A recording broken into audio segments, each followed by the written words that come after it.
세아 제강과 만난다는 것은 더 나은 내일과 만나는 것입니다. 강관에서 강판까지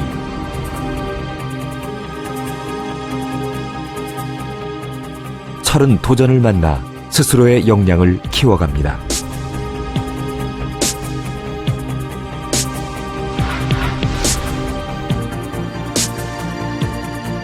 세아 제강이 당신과의 아름다운 만남을 준비합니다.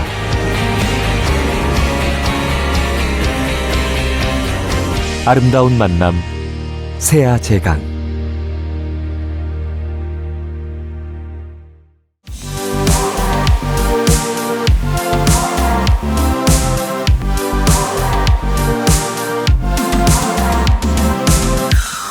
예, 안녕하십니까. 저는 포스코 기술연구원에서 근무하고 있는 안동욱입니다. 제가 주로 하는 연구는 포스코에서 만든 고성능, 고품질, 고강도의 강재를 가지고 건설 분야에, 그 중에서도 땅속에 들어가는 지반 분야의 이용 기술을 연구하고 있습니다. 오늘 말씀드리려고 하는 제 주제는 STG800 중공철근 지반 가시설 솔루션인데요.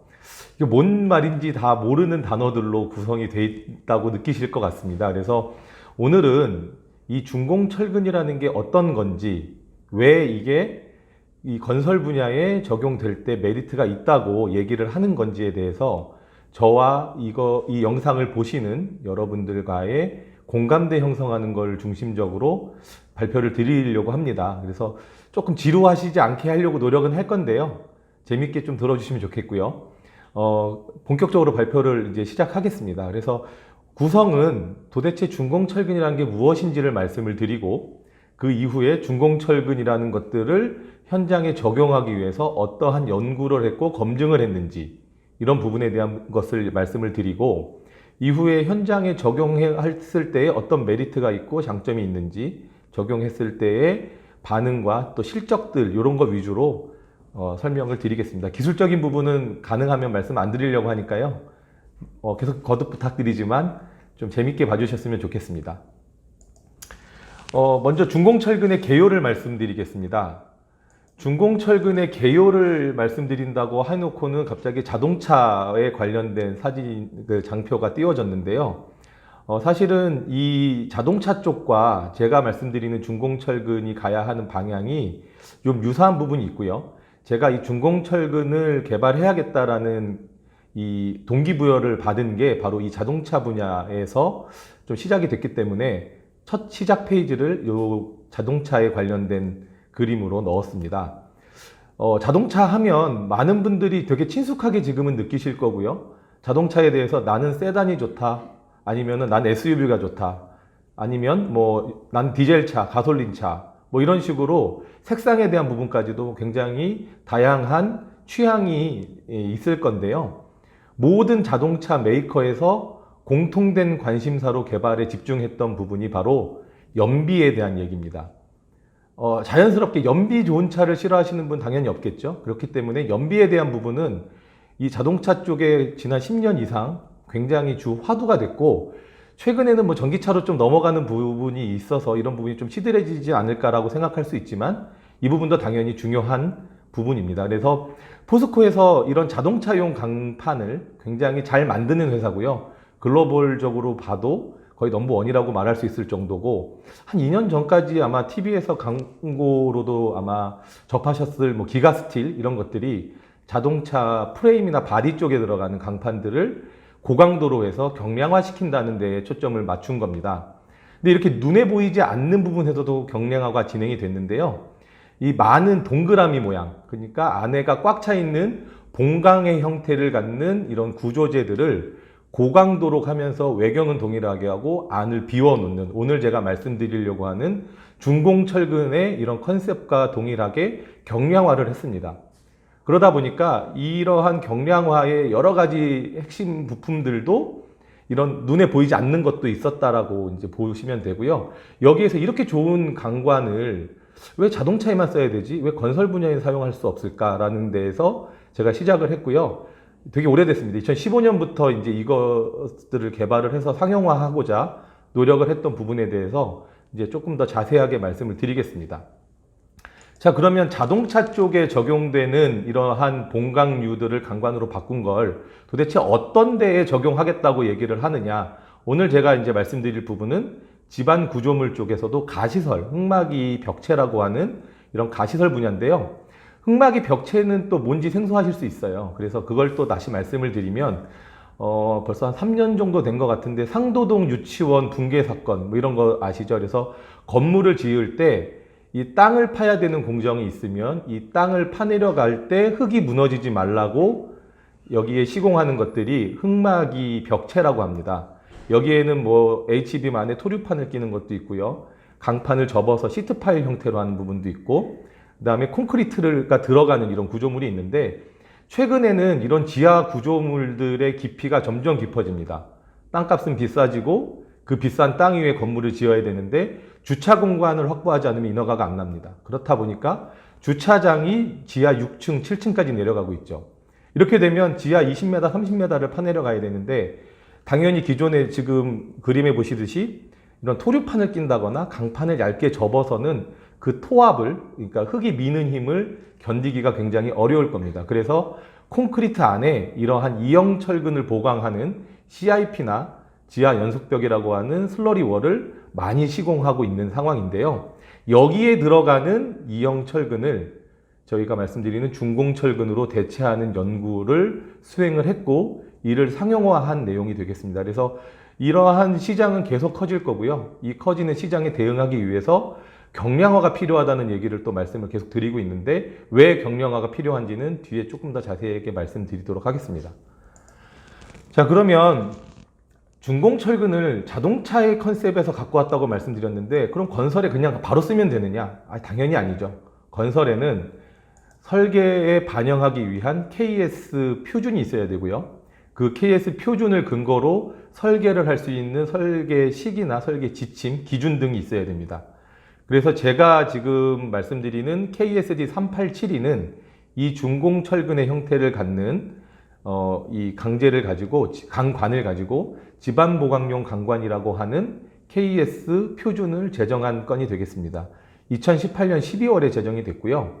여기에 보시면 적용 범위 안에 여러 가지 집안 구조용으로 사용할 수 있다고 되어 있고 여기에 지하 벽체 보강용 강관이라는 요 문구를 통해서 오늘 말씀드리는 CIP나 슬러리월에 적용할 수 있는 가장 필요한 KS가 제정됐다라고 보시면 되겠고요. 이 뒤쪽에 있는 이제 숫자들 STG는 Steel Tube for Ground Reinforcement라고 해서 그 STG를 따왔고요. 뒤에 있는 800은 항복 강도입니다. 그래서 이 항복 강도 800을 발현할 수 있는 고강도 강관이라는 데에 공감을 해주시면 좋을 것 같습니다. 그러면 아까 말씀드린 대로 이런 이제 설계 지침이나 설계 기준 등을 만들어야 되는데 이런 부분들은 집안공학회라고 하는 국내에 가장 공신력 있는 이 학술 기관이죠. 이쪽을 통해서 저희가 공동 연구를 해서 2017년, 18년, 2020년 작년까지 계속 업데이트를 하고 있고요. 이러한 걸 근거로 해서 현재 현장에다가 설계 반영하고 현장에 기술 지원을 하고 있습니다. 그러면 이렇게 현장에 설계를 반영하고 시공할 수 있는 근간을 만들었는데 이 어떤 특징을 갖는지를 좀 말씀을 드려야 될 부분이 있는 것 같습니다. 그래서 중공철근의 특징을 말씀을 드리면 첫 번째로 이거는 어떻게 보면 건설을 하시는 분들은 별로 관심 없으실 수 있는 부분인데 완전 제조사 관점에서 장점이라고 볼 수도 있고 특징으로 볼 수도 있습니다. 고티바디 조간 기술이라고 되어 있는데 이게 뭔 말이냐 하면 T는 두께고요. D는 직경입니다. 그래서 직경 대비 두께 비율을 퍼센트로 나타내는데요. 이 직경 대비 두께 비율이 10%가 넘어가면 이 강관으로 마는 데에 굉장히 어렵다고 합니다. 근데 저희가 지금 개발한 강관 중에 가장 두껍고 직경이 이제 작은 이 T바디가 제일 높은 거는 18.9%의 T바디를 갖고 있습니다. 이해하시기 쉽게 얘기를 드리면 A4 용지 한 장을 김밥 말듯이 돌돌 마는 거하고 제 기억에는 제일 두꺼운 책인데 지금은 추억 속으로 사라진 전화번호부를 똑같은 사이즈를 돌돌 마는 게 굉장히 좀 다르다고 직관적으로 이해하실 겁니다. 당연히 전화번호는 말기도 어렵고 말아놓고 그 형태를 유지하기도 어려운데요. 이처럼 이렇게 직경이 작고 두꺼운 고강도의 강재를 강관으로 말 수 있는 조관 기술이 당연히 건설 분야가 아니라 자동차 쪽의 수요에 의해서 개발이 되었습니다. 그럼 당연히 이걸 바로 가져다가 현장에 적용하면 되는데 왜 2015년부터 여태까지 이렇게 상용화가 안 됐을까에 대한 생각들을 하실 수가 있겠죠. 그거에 대해서도 말씀을 드리면 제조에 관련된 부분 그리고 수요에 관련된 부분, 그러니까 수요와 공급의 측면에서 보면 항상 닭이 먼저냐 달걀이 먼저냐의 싸움이 있습니다. 저희 입장에서는 좋은 거 만들어주면 팔아줄게 라고 말하고, 판매자 입장에서는 팔 수 있는 데를 찾아오면 만들어줄게, 이게 항상 겹쳐 있는데, 보통 저희가 설계에 반영해서 현장에 공급되는 건 6개월 정도, 길면 6개월 정도 시간이 있다고 치면 이거를 만들어주는 데까지 설비 투자하고 하는 데에는 많은 비용도 들어가지만 그 설계 반영한 것을 공급하기에는 1년 이상이 걸립니다. 그래서 이런 부분에서 굉장히 의견차들이 있었고, 그거의 가장 큰 이유는 자동차를 보시면 아무리 길어봐야 이 강관 길이가 6m가 넘을 일이 없습니다. 근데 오늘 말씀드리는 이형 철근, 기존의 콘크리트 안에 들어가서 콘크리트에 구조 보강을 했던 철근은 보통 12m를 표준화해서 유통 구조로 현장에 공급하게 됩니다. 그래서 저희가 12m짜리 강관을 만들지 못하면 오늘 말씀드리는 중공 철근으로 현장에 적용하는 게 어려웠는데, 여러 가지 강관사와의 협의를 통해서 현재는 12m까지 강관을 생산할 수 있는 체계를 갖췄습니다. 그 다음 페이지로 넘어가면 중공철근이라고 하는 거는 아까 말씀드린 이제 자동차에 들어가는 파이퍼랑 다르게 말씀드린 대로 콘크리트 안에 들어가서 콘크리트의 구조 보강을 해줘야 됩니다. 이때 가장 큰 구조 보강은 콘크리트와의 부착력으로 인해서 콘크리트가 깨지는 것을 막아주는 역할을 하는데요. 기존에 있는 이형철근은 우둘두둘하게 돌기가 있습니다. 이러한 돌기를 가지고 부착력을 증대시키는데, 지금 맨 왼쪽에 보이시는 1세대라고 하는 이런 민무늬 강관은 이런 부착력에서 동등 사이즈에서는 열이할 수밖에 없습니다. 그래서 이러한 강관을 가지고 저희가 현장에 적용을 해보고자 노력을 했는데 한계가 있었죠, 당연히. 그래서 이거를 그러면 철근의 돌기를 어떻게 만들어 볼까라고 해서 2세대라고 보여드리는 널링 강관, 이거는 강관을 조관하는, 강관으로 만드는 과정에서 음각 형태로 돌기를 좀 모사하는 수준으로 저희가 만들었습니다. 이걸 들고 현장을 갔더니 뭐 기존보단 나은데 이게 기존에 있던 이형철근과 동등 수준의 부착력이 나올 거냐에 대한 물음표들이 있었고요. 이걸 가지고 저희가 현장에 적용하기가 좀 어려운 부분이 있어서 현재는 이것도 상용화가 돼 있지만 주로 자재 개념, 그러니까 이 철근 1대1로 대체하는 게 아니라 아까 보여드린 CIP나 슬러리 월이라고 하는 데에 망이 들어가게 되는데, 이 망을 공장에서 선제작해서 현장에 공급하는 방식으로 현재 적용을 하고 있습니다. 그리고 오늘 말씀드리는 중공철근의 가장 이제 최신 버전이고 조금 더 개선이 될 수는 있겠으나 현재 버전에서의 가장 이형철근에 가까운 형태를 갖추게 된 것은 민무늬의 강관을 가지고 전조라고 하는 3롤의 롤러 사이에 넣고 얘를 돌려서 눌러서 가공을 합니다. 그러면 제일 그 3세대 그 밴딩 및 가공성 요 페이지에 보시면 제일 아래쪽에 있는 그 오른쪽 사진에 나오는 것과 같이 두께가 감소되는 게 아니라 단면 형상이 쉐입이 바뀌어서 이러한 돌기 형태를 만들기 때문에 부재력에 대한 감소가 없고 자재비도 기존 대비해서는 조금 올라가지만 이형철근 대비해서는 조금 더 저렴하게 공급할 수 있는 구도가 됐습니다. 그래서 현재는 이 3세대의 중공철근은 1대1로 현장에 이형철근을 대체해서 공급하는 비즈니스 모델을 수립해서 현장과 협의 중에 있습니다. 그리고 가장 중요한 것은 아까 말씀드린 KSD387이 지반보강용 강관에 나와 있는 화학 성분, 기계적 성질은 1세대, 2세대, 3세대 표면 형태가 어떻게 되든 상관없이 둘 다 만족을 해야 되는 조건으로 지금 공급이 되고 있기 때문에 이 표면 형태가 바뀌면서 강도가 떨어지거나 강도 저하에 따른 문제점들은 없다고 보셔도 될 것 같습니다. 자, 그러면 이제부터는 좀 기술적인 부분인데요. 그냥 간단하게 저희가 연구했던 내용들 그리고 검증했던 내용들을 소개하는 수준으로 좀 지나가도록 하겠습니다. 당연히 오늘 발표를 드린 내용들은 충분히 성능 검증이 돼서 저희가 외부에 오픈할 수 있다는 수준이고요. 그렇다는 얘기는 잘 검증이 됐다, 적용하시는데 문제가 없다라고 보셔도 될 것 같습니다. 그래서 실내 구조 성능 평가에 대해서 말씀을 드리면 기존에 있는 이형철근을 가지고 이 CIP 망을 한번 짜서 콘크리트를 부어서 시험체를 만들었고요. 동일한 스펙으로 강관을 적용한 중공철근을 넣어서 또 망을 짜서 비교를 했습니다. 그래서 요 두 가지를 비교해 보면 이 그래프상에 안에가 이제 뚫려 있게 하얀색으로 표시된 게 중공철근에 관련된 실험 결과, 그리고 까맣게 표시된 게 이형철근에 대한 결과인데요. 거의 유사한 거동을 나타냈습니다. 그래서 충분히 적용이 가능하다라는 것들을 저희가 테스트를 통해서 검증을 했고요. 현장에 이제 들어가게 되면 아까 말씀드린 대로 지하 공사를 하게 되면 지하 6층을 들어간다면 최소한 20m 이상은 흙을 퍼내야 되겠죠. 그러면 아까 말씀드린 이 벽체가 20m 이상 시공이 돼야 될 겁니다. 그러면 이때 현장에 공급되는 이형철근은 12m가 표준이기 때문에 20m를 커버하려면 연결을 한번 해야 됩니다. 그래서 이렇게 연결을 할 때는 흔히 쇠니까 용접을 하겠지라고 생각하실 수 있는데 이형철근은 보통 사용되는 이형철근은 용접을 할 수가 없습니다. 왜냐하면 이 용접을 하기 위해서는 탄소 당량이라고 하는 이 화학 성분의 그 값이 굉장히 중요하고요. 용접이 가능한 범위 내로 얘가 들어와 줘야 되는데 철근은 일반적으로 이형철근은 이런 화학 성분이나 탄소 당량을 개런티하지 않습니다. 그래서 그 KS 이형철근 기준에 보면 기본적으로 용접이 가능한 것은 뒤에 W가 붙어서 웰딩이 가능하다라고 하는 이형철근 따로 있고요. 흔히 현장에 적용되는 이형철근은 용접을 하지 않습니다. 그럼 어떻게 연결하느냐? 현장마다 다른데 보통은 철근과 철근은 1대1로 이렇게 있게 됩니다. 그리고 이 있는 것을 용접을 하는 게 아니고요. 그 철사같이 생긴 결속선이라는 걸로 묶어둡니다. 그러다 보니까 이 이음 길이가 굉장히 중요하게 되고요.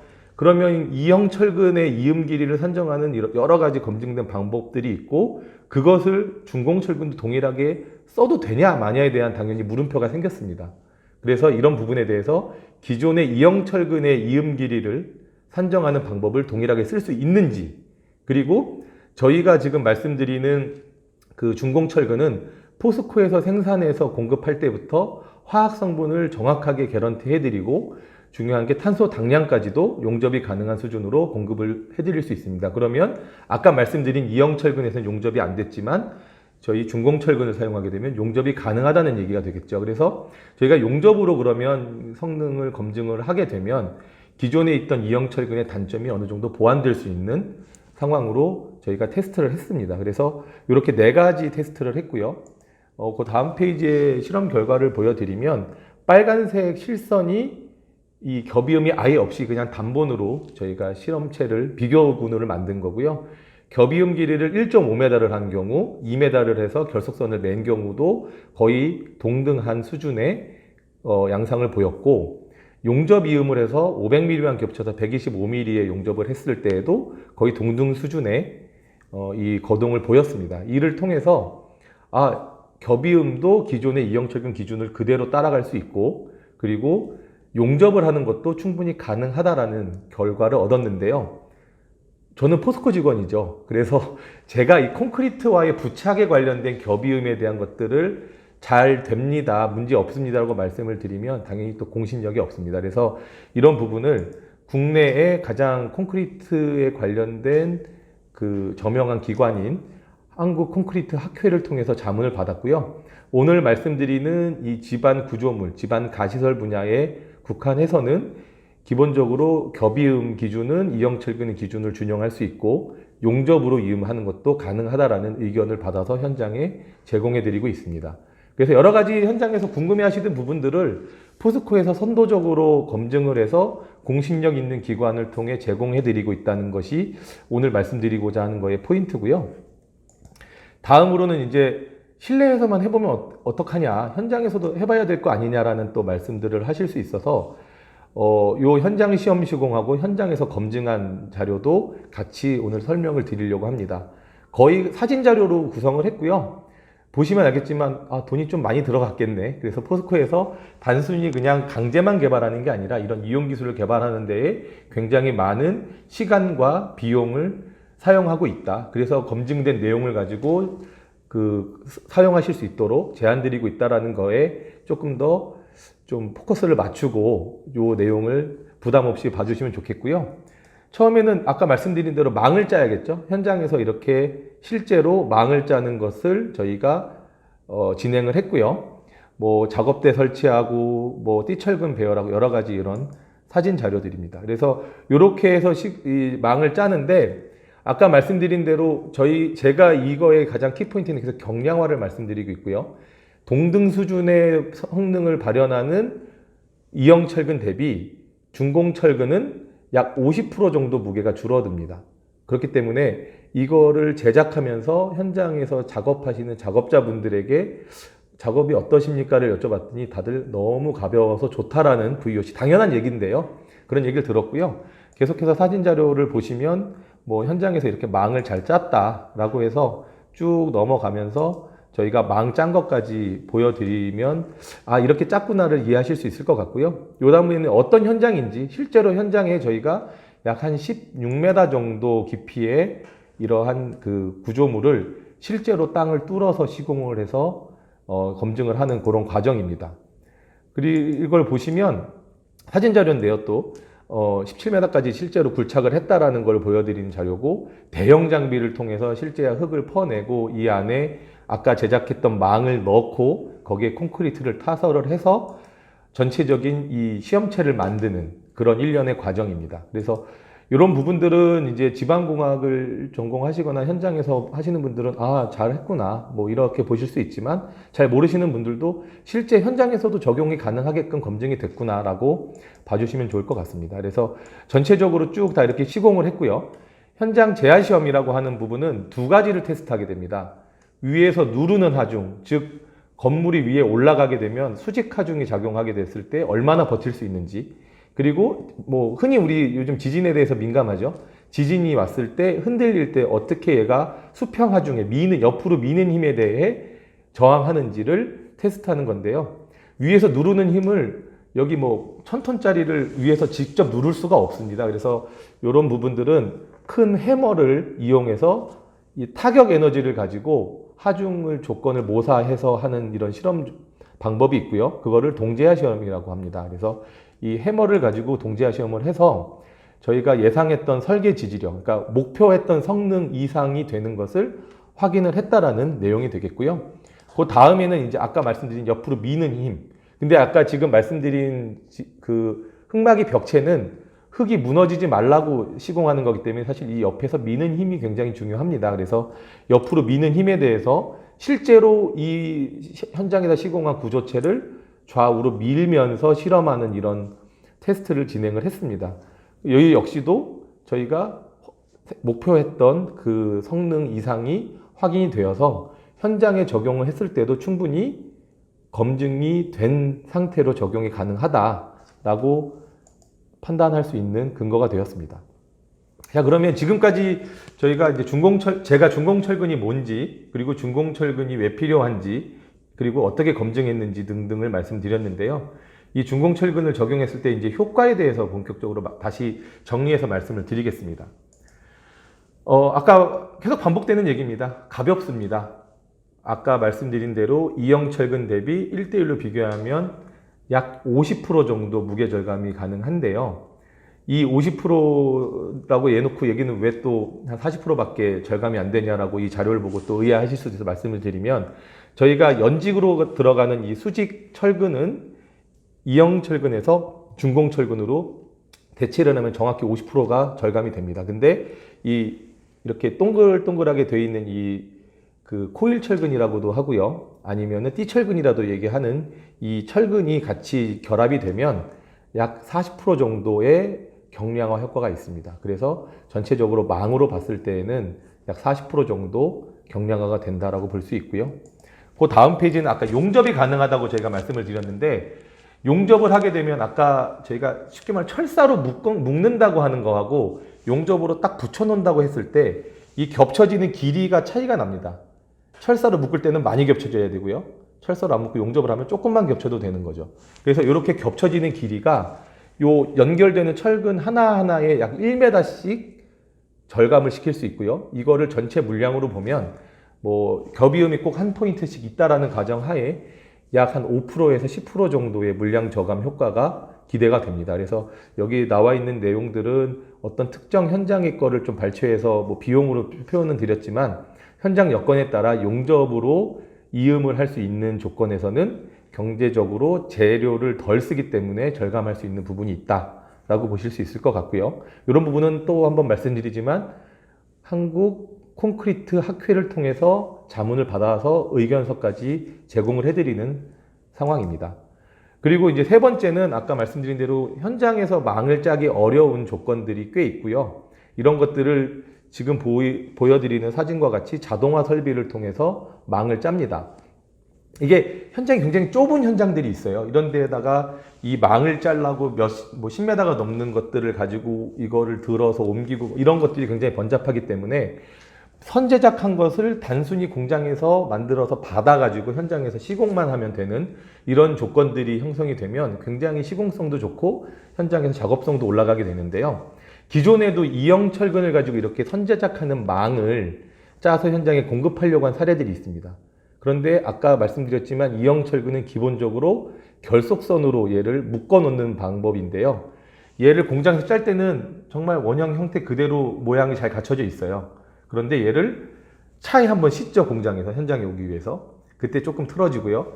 현장에 도착해서 다시 내릴 때 좀 틀어지고 현장에서 시공하려고 크레인으로 얘를 들어서 이 구멍에 넣으려고 보면 너무 많이 틀어져 있는 거죠. 그래서 이것을 관리 감독하는 쪽에서는 이렇게 틀어진 거를 해도 되냐에 대한 물음표가 당연히 생기고 품질 관리나 현장에서 이런 부분에 대한 개런티하는 것들이 어렵기 때문에 좀 필요하지만 적용이 어려웠었는데 지금 중공철근하고 띠철근도 포스코에서 나오는 강연 선재를 이용해서 이 철선으로 가공한 제품을 사용하면 다 용접에 대한 게 개런티가 됩니다. 그래서 현재는 이렇게 망을 짜서 현장에 공급을 해주면 단순 시공만 하는 걸로 현장이 관리가 되기 때문에 굉장히 용이합니다라는 말씀을 드리고 싶고요. 특징 중에 이제 마지막으로 한 번 더 강조를 드려야 되는 게 경량화입니다. 그러면 아니 뭐 이게 왜 경량화가 자꾸 중요하지? 자동차는 연비 때문이라고 말씀을 드렸는데 그럼 철근도 왜 이게 경량화가 돼야 되지? 뭐 굳이 그럴 필요가 있나라고 생각하실 분들을 위해서 다시 한번 좀 정리를 하도록 하겠습니다. 그래서 중공철근의 재원표를 저희가 이형철근하고 1대1로 비교를 했는데요. 보시면 메다당 단위 중량이 동일한 스펙에서 절반 정도로 줄어듭니다. 근데 최근에는 예전에는 이런 흑막이 벽체에 들어가던 이런 이형철근이 19mm, 22mm짜리, 25mm 정도가 가장 많이 사용됐다고 알고 있는데 최근에는 이 지하의 굴착에 관련된 안전에 대한 기준이나 이런 것들이 좀 강화되면서 직경이 큰 이형철근들이 사용됩니다. 직경 29mm, 32mm, 35mm짜리가 사용되는데 이 무게를 지금 보시면 메다당 29mm짜리는 5kg가 나가고요. 35mm짜리는 7.5kg가 나갑니다. 근데 아까도 말씀드렸듯이 이형철근은 표준이 12m짜리가 가장 범용적으로 현장에 들어가는데 29mm짜리를 현장에서 그 12m를 받으면 그 12m 단본이 60kg이 나가고요. 35mm짜리를 받으면 90kg이 나갑니다. 작업자 거의 2명이서 이거를 들어가지고 올려서 결속선을 메고 해야 되는 과정들이 너무 힘들어지는 거죠. 힘들어도 너무 힘든 겁니다. 그래서 이런 부분에 대한 경량화에 대한 이슈가 계속 있고 뭐 많이 아시겠지만 최근에 건설 현장의 작업자분들의 또 이 나이대가 많이 올라갔죠. 그러다 보니까 이런 것들이 운동을 한다고 하면 저희가 하겠지만 이건 노동이기 때문에 이렇게 무겁지 않은 것들을 선호하게 되시고 저희가 아까 현장에서 시험 시공할 때 29mm짜리 철근, 이형 철근을 타겟으로 1대1로 대체를 한 건데 무게가 60kg짜리를 들어서 하시던 분들이 30kg짜리를 들어서 지금은 제작을 한 겁니다. 그래서 지금 보시면 정확히 반으로 줄고요. 25mm짜리까지는 약 50kg 이하기 때문에 작업자 두 분이서 지금 힘들지만 작업을 하셨는데 지금 중공철근으로 대체를 하면 직경 35mm짜리에 해당하는 그 사이즈도 현장에서 50kg 이내로 작업이 가능하다라는 게 경량화의 키포인트라고 볼 수 있습니다. 그래서 현장 작업과 현장의 안전을 둘 다 잡을 수 있는 하나의 대안이 될 수 있다라고 오늘 이제 다시 한번 정리를 드리겠고요.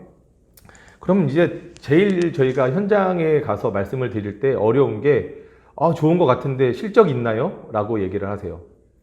왜냐하면 원체 공사가 크고 이게 좀 위험하고 자기들이 개런티하기 어려운 부분들이 있다 보니까 이런 것들을 질문하시는데, 지금 적용 실적 보시면 12개 현장에 지금 그러니까 11개 현장에는 적용 중에 있고 12개는 두 번째 거는 현장의 설계를 반영해서 곧 들어가는 걸로 계획이 되어 있습니다. 그래서 누구든 첫 번째로, 어떻게 보면 표현이 좀 그런데 마루타가 되기 싫어하시는 부분들은 공감을 하는데, 어쨌든 지금 10개 이상의 현장 실적을 갖고 있기 때문에 리스크도 많이 줄었다는 걸로 오늘 발표를 마치겠고요. 마지막으로 이건 한마디 드리고 싶은 게, 우리나라는 더 이상 개발도상국이 아닌 것 같습니다. 아니라고 저는 믿고 있고 그렇게 생각하고 있고, 굉장히 많은 산업에서 한국에서 만든 제품들이 세계 시장의 기술을 리딩해 가고 있다고 생각하고 있습니다. 그 중에 포스코도 당연히 선두에 있다고 생각하고 있고, 이렇게 그 철강을 만드는 그 분야에서 글로벌 넘버원이라고 저희가 이제 자부하고 말씀을 드리면, 이렇게 좋은 제품을 현장에 저희가 연구 개발을 해서 현장에 적용하려는 시점에 현장에 가면 항상 해외 실적은 있나요를 많이 물어보세요. 하지만 저희가 세계에 없는 제품을 만들어서 세계를 이끌어갈 수 있는 상황입니다. 그래서 조금 저희의 우리나라의 기술력, 그리고 우리나라 기업들의 기술력들이 세계를 이끌어갈 수 있다는 것을 좀 공감해 주시고, 저희가 단순히 좋은 강제가 있으니까 써보세요가 아니라 이걸 가지고 현장에 적용할 수 있는 여러 가지를 다 검증을 해서 제안을 드리는 것이기 때문에 부족한 부분은 지적해 주시면 계속 보완해 나갈 것이고요. 충분히 적용할 수 있는 부분들은 저희가 최선을 다해서 기술 지원을 해서 만족을 하실 수 있도록 할 계획입니다. 그래서 요런 어떻게 보면 좀 과장되게 표현할 수도 있지만, 우리나라는 더 이상 개발도상국이 아니다, 선진국이다 라는 이야기로 오늘 발표 마치겠습니다. 감사합니다.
안녕하십니까.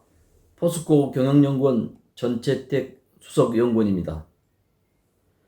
저는 친환경 에너지 정책과 관광산업에 대해서 API 관광 관점에서 살펴보겠습니다.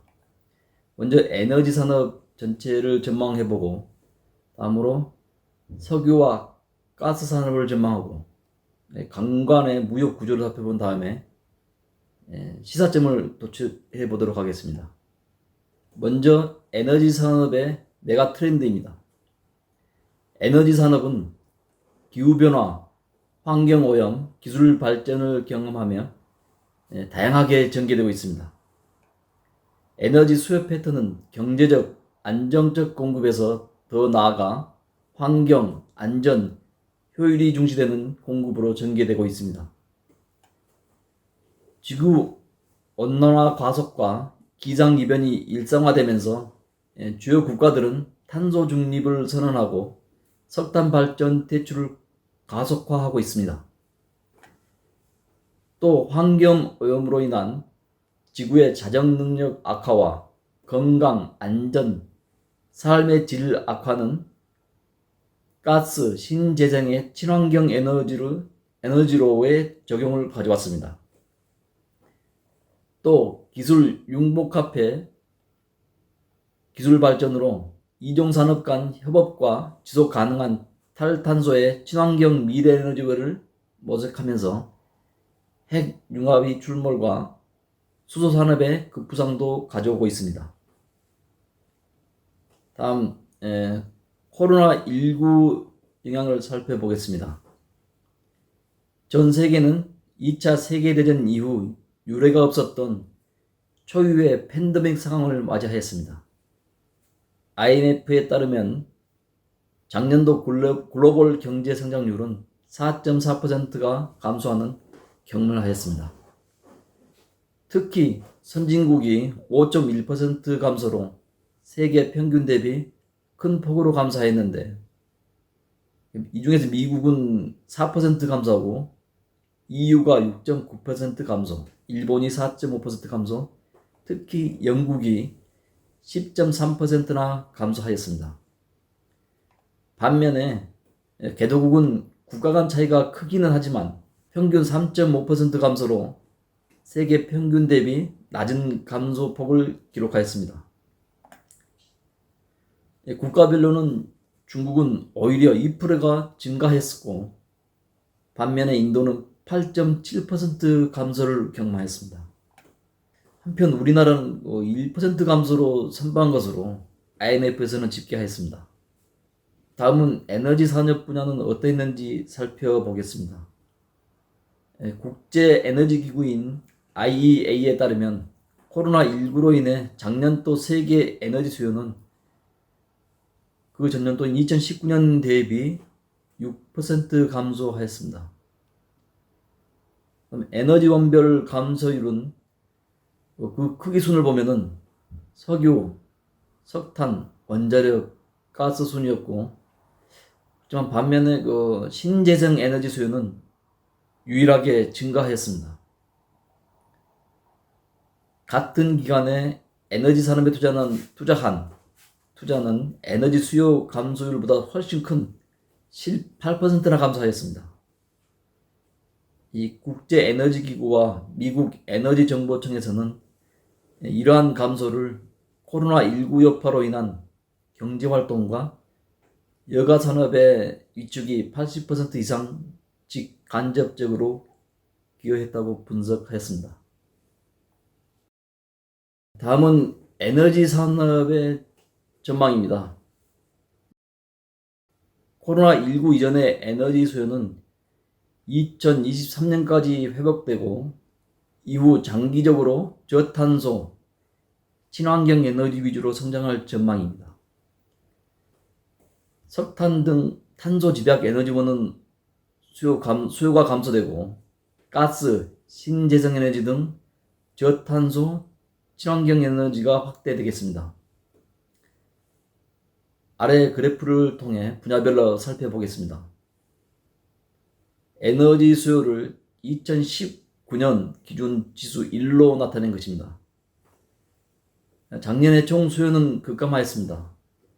그렇지만 올해부터 급격한 회복세를 보이면서 전체로는 2023년에 2019년 수준에 도달을 하겠지만, 신재생에너지는 감소가 없었고 향후에 더욱더 가파르게 증가할 것으로 그렇게 전망하고 있습니다.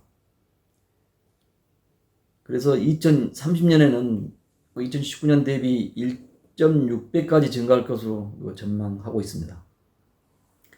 다음 석유는 2023년에 회복되고 이후에도 증가세로 안정적인 수요를 유지하겠습니다. 가스는 운송, 그다음에 수송 발전 부분에서 높은 수요 증가세로 올해 코로나 이전의 수준에 육박하고, 이후에도 지속적으로 비교적 높은 수준의 증가세가 이어질 전망입니다. 반면에 석탄은 탈석탄 확산으로 2019년 수준으로 회복되는 기간도 없이 장기적으로 지속적인 감소를 보일 전망입니다.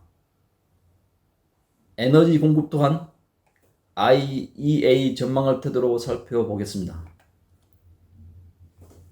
현재 시행 중이거나 제한된 에너지 정책 시나리오 하에서는 석탄을 제외한 석유, 가스, 원자력, 재생에너지 모두 증가할 전망입니다. 석탄은 2014년 이후 감소 추세이고 지속적으로 그 감소세가 확대될 전망입니다. 다음으로 석유는 운송, 화학 분야 등의 안정적인 수요를 기반으로 수급 밸런스를 유지하기 위해 소폭의 공급이 증가하면서 최대의 에너지원으로 유지될 전망입니다. 그 다음 가스 산업은 사용 국가 확대에 따른 생산과 공급이 높은 증가세를 보이면서 석유와 함께 주요 에너지원으로 자리매김하겠습니다.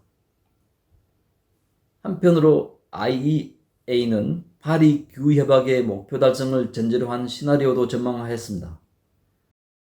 이에 따르면 총 에너지 생산은 급감할 수밖에 없어서 그 실현 가능성은 좀 의문시되고 있습니다. 그래서 여기서는 현재 시행 중이거나 제한된 에너지 정책에 따른 실선의 위 그래프에서 실선의 시나리오 가능성을 높다고 판단하고 이에 따라 API 관광 수요 산업의 석유, 가스 분야를 살펴보겠습니다. 석유는 2023년까지 급속히 회복되고 이후 완만하게 증가세로 과거 10년 대비 둔화될 전망입니다. 석유 산업에서 신규 투자는 그림에서 보는 바와 같이 추가 생산을 통한 확대보다는 기존 광구의 생산량을 상쇄하면서 유지되고 소폭의 상승이 진행될 것입니다. IEA는 공급량 역시 2019년에서부터 2030년 기간에 수요에 맞춰서 연평균 0.5%씩 증가할 것으로 전망하였습니다. 2030년에 공급량은 1억 배럴을 초과하게 될 전망입니다.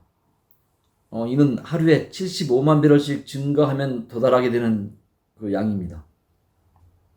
다음으로 석유의 수요와 공급을 지역별로 살펴보겠습니다. 수요는 아시아와 북미 지역이 강세입니다. 중동을 제외한 아시아 지역에서 세계 수요의 3분의 1가량을 점유하고 있습니다.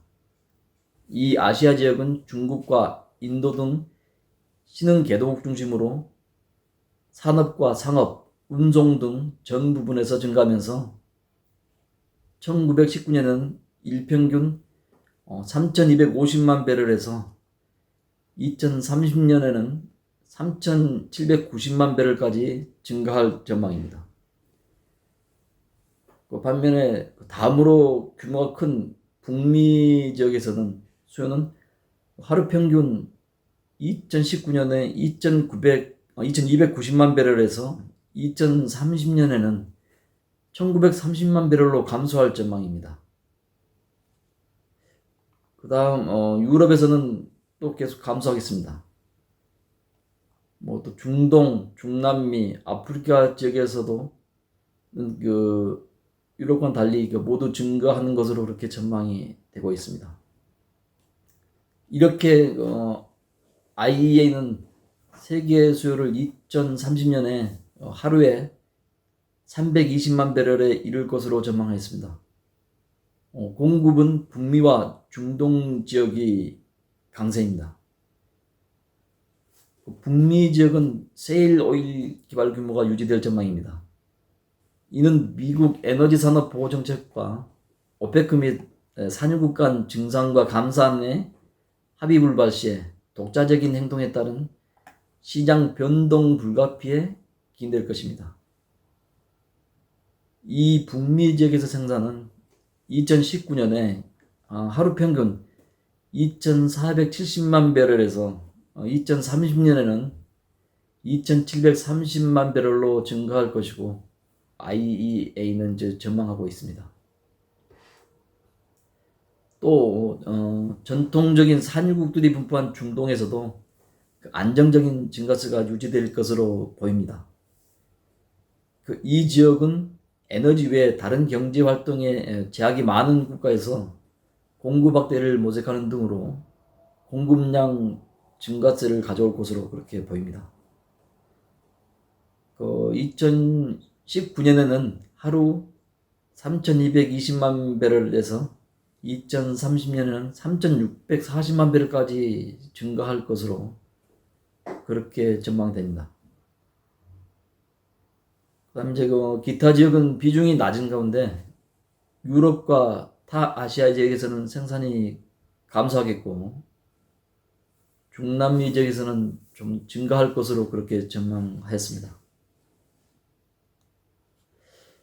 그 다음으로는 가스 산업입니다.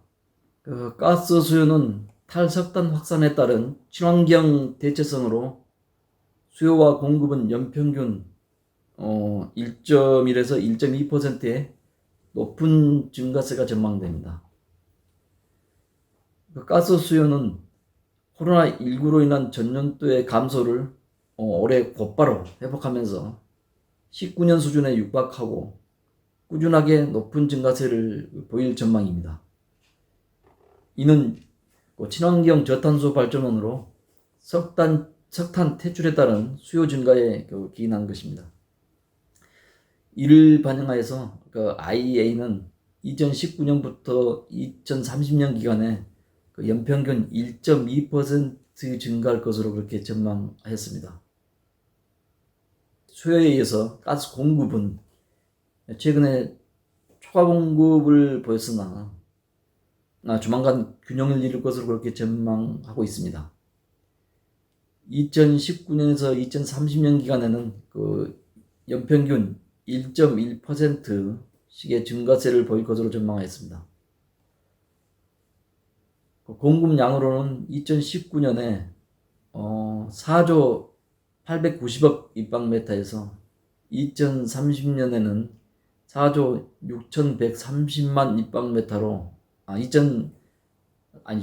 4조 6,130억 입방메타로 증가할 것으로 그렇게 전망하였습니다. 이렇듯 장기적인 수요세 안정으로 장기 투자가 확대되고 있는 추세입니다. 또 새로운 증가 요인으로 동남아, 남미 등 LNG 수입국이 확대되고 있고 또한 가스를 통해 수소를 생산하면서 수요가 증가하는 것도 가스 공급이 증가되는 계기가 되고 있습니다. 다음으로 가스의 수요와 공급을 지역별로 살펴보겠습니다. 가스의 수요는 유럽을 제외한 전 지역에서 강세를 보일 전망입니다. 아시아는 중국이 연평균 4에서 5% 증가하고 인도와 동남아가 전 산업에서 사용을 확대하면서 2019년에 8,370억 입방메타에서 2030년에는 1조 1,980억 입방메타까지 급증하고 급증해서 최대 수요 지역이 될 전망입니다. 현재는 최대 수요 지역인 북미는 2019년에 1조 900억 입방메타에서 2030년에는 1조 1570억 입방메타로 증가할 전망입니다. 기타 개도국들도 연평균 3.5%씩 증가하면서 중동과 중남미, 아프리카 모두 증가세가 전망됩니다. 그렇지만 다만 유럽은 운송 분야에서는 소폭 증가하지만 산업, 발전, 상업 분야에서는 모두 감소하면서 전체적으로 감소할 것으로 유럽에서는 감소할 것으로 그렇게 전망이 됩니다. 다음으로 이 가스의 공급입니다. 공급은 전반적인 수요 증가에 따라 유럽을 제외한 전 지역에서 고르게 성장세가 전망이 되겠죠. 북미는 세일가스 중심으로 안정적인 생산으로 2019년에 1조 1,590억 입방메타에서 2030년에는 1조 3천억 입방메타로 증가할 전망입니다.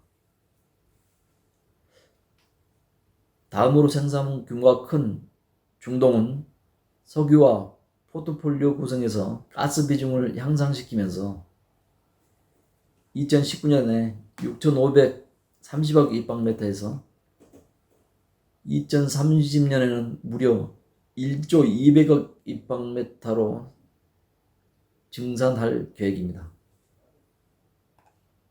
또 중국은 2023년 이후 세일가스를 상업 생산할 전망이고 중남미, 아프리카도 생산을 확대할 전망입니다.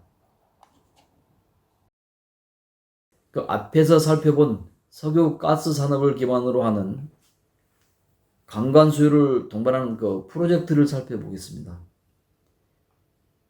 API 관광을 사용하는 석유 가스 산업의 주요 국가별 파이프라인 개발 프로젝트 현황입니다. 물론 그 모든 수요를 파악하는 것은 거의 불가능한 수준인 것 같고요. 주요 국가의 파이프라인 프로젝트를 보는 것도 의미가 있을 것 같습니다. 본 조사 결과는 지역별로 아시아가 최대로 43%를 점유하고 있습니다. 또 이제 국가별로는 중국, 미국, 인도, 러시아 순의 규모입니다.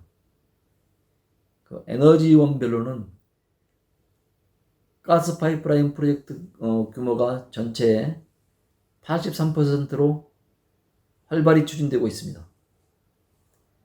이 프로젝트 내에서 건설 전인 미래 수요 규모로는 미국, 중국, 러시아, 인도 순으로 이렇게 크기가 나타납니다. 또 추가로 인도는 천연가스 수요 급증으로 파이프라인 인프라가 확대될 전망이고요.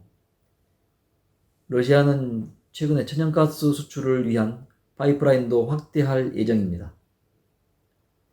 또 이 밖에 호주도 천연가스 파이프라인 확대가 전망되는 것으로 그렇게 나타났습니다. 다음으로 관광 제품의 세계 무역 구조를 살펴보겠습니다. 2015년에 무역이 위축된 후에 다시 16년부터 증가했으나 최근 19년에 감소를 하였습니다. 작년 2020년에는 코로나19로 인해서 당연히 급감하였을 것으로 추정이 됩니다. 글로벌 지역의 국가 간에 이루어진 수출을 포함해서, 그러니까 그 지역 내 국가 간의 수출을 포함해서 그 지역별 2019년 수출입 통계를 보면은 그 수출은 유럽과 한중일이 최대 지역입니다. 유럽 국가들은 19년에 1577만 톤 수출을 했는데 이 중에서 유럽 지역 내 국가들로 81%인 1238만 톤을 수출을 했고 미국 지역에 170만 톤, 그리고 중동과 아프리카 지역에는 소량 수출을 했습니다. 그 반면에 한중일은 2019년에 1351만 톤 수출 중에 연내 3개국 간의 연내 및 인근 아시아 지역에 502만 톤, 미주에 302만 톤, 그리고 중동에 219만 톤, 유럽에 154만 톤, 아프리카에는 130만 톤 등 전 세계 고른 지역에 수출하고 있습니다. 이 전 세계 고른 지역의 수출은 아무래도 중국의 영향이 될 것 같은데요. 그렇게 나타났습니다. 다음으로 수입은 유럽과 미주, 아시아, 중동 지역 순의 규모입니다. 유럽 지역 수입은 1424만 톤으로 이 중에서 87%가 유럽 영내 국가들로부터 수입입니다. 또 2019년에 미주 지역 수입은 695만 톤으로 영내에서, 즉 아마 캐나다에서일 것 같은데요. 그 다음에 캐나다에서 미국으로, 미국에서 캐나다로 이런 무역이 될 것 같은데 144만 톤이었습니다. 그리고 이 한중일이 302만 톤을 공급했고요. 또 유럽산은 170만 톤이 그 북미 지역으로, 미주 지역으로 이렇게 유입되었습니다. 그리고 그 외 지역은 아시아, 중동, 아프리카 등 순으로 수입이 많았습니다. 이 지역들은 모두 중국산 영향으로 한중일 3국산 제품이 높은 점유율을 차지하고 있습니다. 다음은 이제 우리나라의 관광 제품의 수출 현황을 살펴보겠습니다. 우리나라 관광 제품 수출은 API 관광의 점유율이 높은 가운데 2014년 피크 이후에 17년에 다시 좀 증가하고 그 이후에 감소 추세를 보이고 있습니다. API 관광의 점유율은 2014년에 69.8%에서 2020년에는 51.3%로 API 관광의 수출 감소가 전체 수출의 감소로 이어졌습니다. 그리고 수출량은 2017년에 309만 톤에서 2020년에는 그의 절반 수준인 154만 톤으로 감소했습니다. 지역별로는 미국향과 중동향이 급감하고 아시아는 증가한 경향을 보였습니다. 특히 API 관광을 주로 수출하는 미국향 점유율은 2017년에 전체 68.4%에서 2020년에는 53.9%로 낮아졌습니다. 그 다음 우리나라의 관광 수출 중에서 API 관광만으로 수출을 구분해서 살펴보았습니다. API 관광은 앞에서 보았듯이 2014년에는 264만 톤과 4만 톤을 기록했고 2017년에는 19만 톤으로 많은 양을 수출하였으나 이후에는 아주 급감을 하였습니다. 이 API 관광은 북미가 최대 수출 지역인 가운데 구분해 보면 송유관 수출은 북미와 중동, 유정관 수출은 북미에 집중돼 가운데 감소를 하였습니다. 최근에 올해 4월까지의 수출은 북미향 수출 점유율이 증감을 볼 수 있습니다. 이는 미국의 인프라 투자에 따른 경기 회복하에 미국향 수출 쿼터 내에서 최대 수출을 하고 또 캐나다향 수출 개발에 따른 것으로 이렇게 판단이 됩니다. 이상 살펴본 결과 탈탄소 친환경 정책하에서 API 관광의 주요 수요 산업인 석유와 가스 에너지 산업은 범용성과 상대적 친환경성으로 코로나19 이전의 수준으로 빠르게 회복하고 이후에도 증가세는 좀 더 이어질 것으로 보입니다. 이에 따라 API 관광의 수요도 비례적으로 증가하고 특히 가스 산업용 API 관광의 수요가 증가세를 유도할 것으로 그렇게 보입니다. 관광의 무역 구조는 수입 지역이 다양하게 분포되어 있고 우리나라 관광업계 수출은 미국향 의존도가 높은 가운데 최근에 쿼터제로 수출량이 급격히 감소하였습니다. 이러한 상황하에서 맞춰 우리 관광업계는 수출 확대를 위해 수출 지역을 다변화할 필요가 있지 않나 생각이 들고요. 그 다음에 종합 상사, 철강사와 코업으로 판매 확대, 서플라이 체인을 강화할 필요가 있겠다는 생각이 듭니다. 또한 특히 최근에 글로벌 무역 강자로 자리매김했던 중국이 올해 5월 1일부터 관광 제품에 대한 정치세 환급을 폐지하였습니다. 특수강 무규모 관광을 제한 전 관광에 수출 환급세를 폐지하였습니다. 그래서 우리나라 수출 여건이 상대적으로 개선될 수 있다고 볼 수 있는데요. 이러한 여건을 활용해서 수출 판매 확대를 적극적으로 모색할 필요도 있어 보인다고 생각이 됩니다. 네, 이상 발표를 마치겠습니다. 네, 감사합니다. 눈에 보이는 화려함이 건축물의 안전을 보장하지는 않습니다. 중요한 것은 보이지 않는 곳에 있습니다. H4와는 일반 감정와는 다르게 엄격한 품질 관리와 강도 관리를 통해 설계자의 의도를 정확히 파악하여 내진 성능을 높일 수 있는 제품이라고 생각합니다. 지진에 강한 철 H코어는 내진용 형강, 내진용 철근, 내진용 후판, 내진용 강관 등 다양한 제품 포트폴리오를 갖추고 있습니다. 탁월한 에너지 흡수 능력과 남극과 같은 극저온 환경에서도 깨지지 않는 충격 인성을 비롯해 건축물 구조 안전의 품질을 향상시키는 뛰어난 용접 성능까지 가지고 있는 H코어. 지진에 견디는 최고의 기술 H코어는 안전한 건물의 중심이자 안전한 대한민국의 중심입니다.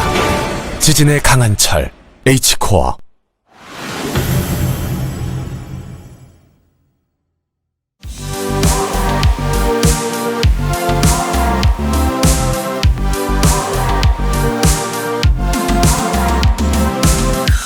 안녕하십니까.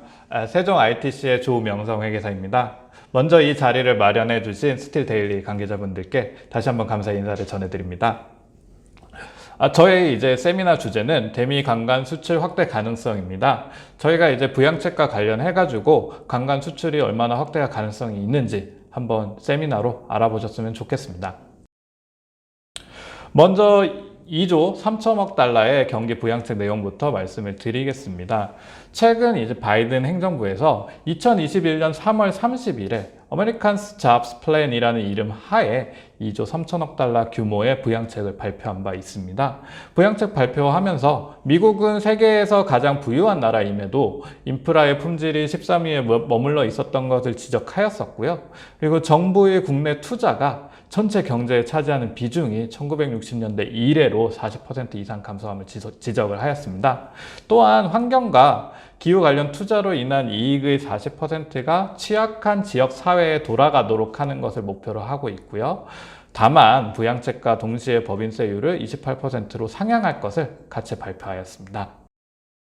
세부 내용들도 같이 정리를 해보겠습니다. 먼저 부양책에 포함됐던 가장 중요한 내용은 고속도로 보수, 다리 재건축, 항구, 공항, 교통체계의 업그레이드입니다. 2만 마일에 달하는 고속도로와 일반도로, 주요 거리 등을 이제 현대화하기로 했고요. 또한 이제 경제적으로 중요한 10개의 다리를 개보수하기로 하였으며, 중요한 연결을 제공하는 작은 다리들, 가장 부실한 10,000개의 다리들을 보수를 하기로 했습니다. 또한 이제 수천 대의 버스와 기관차들이 교체될 예정이고요. 수백 개의 역들과 철도들이 이제 수리되거나 확장될 예정입니다. 공항이 이제 개보수될 예정이고요. 교통수단들도 이제 확장될 예정입니다.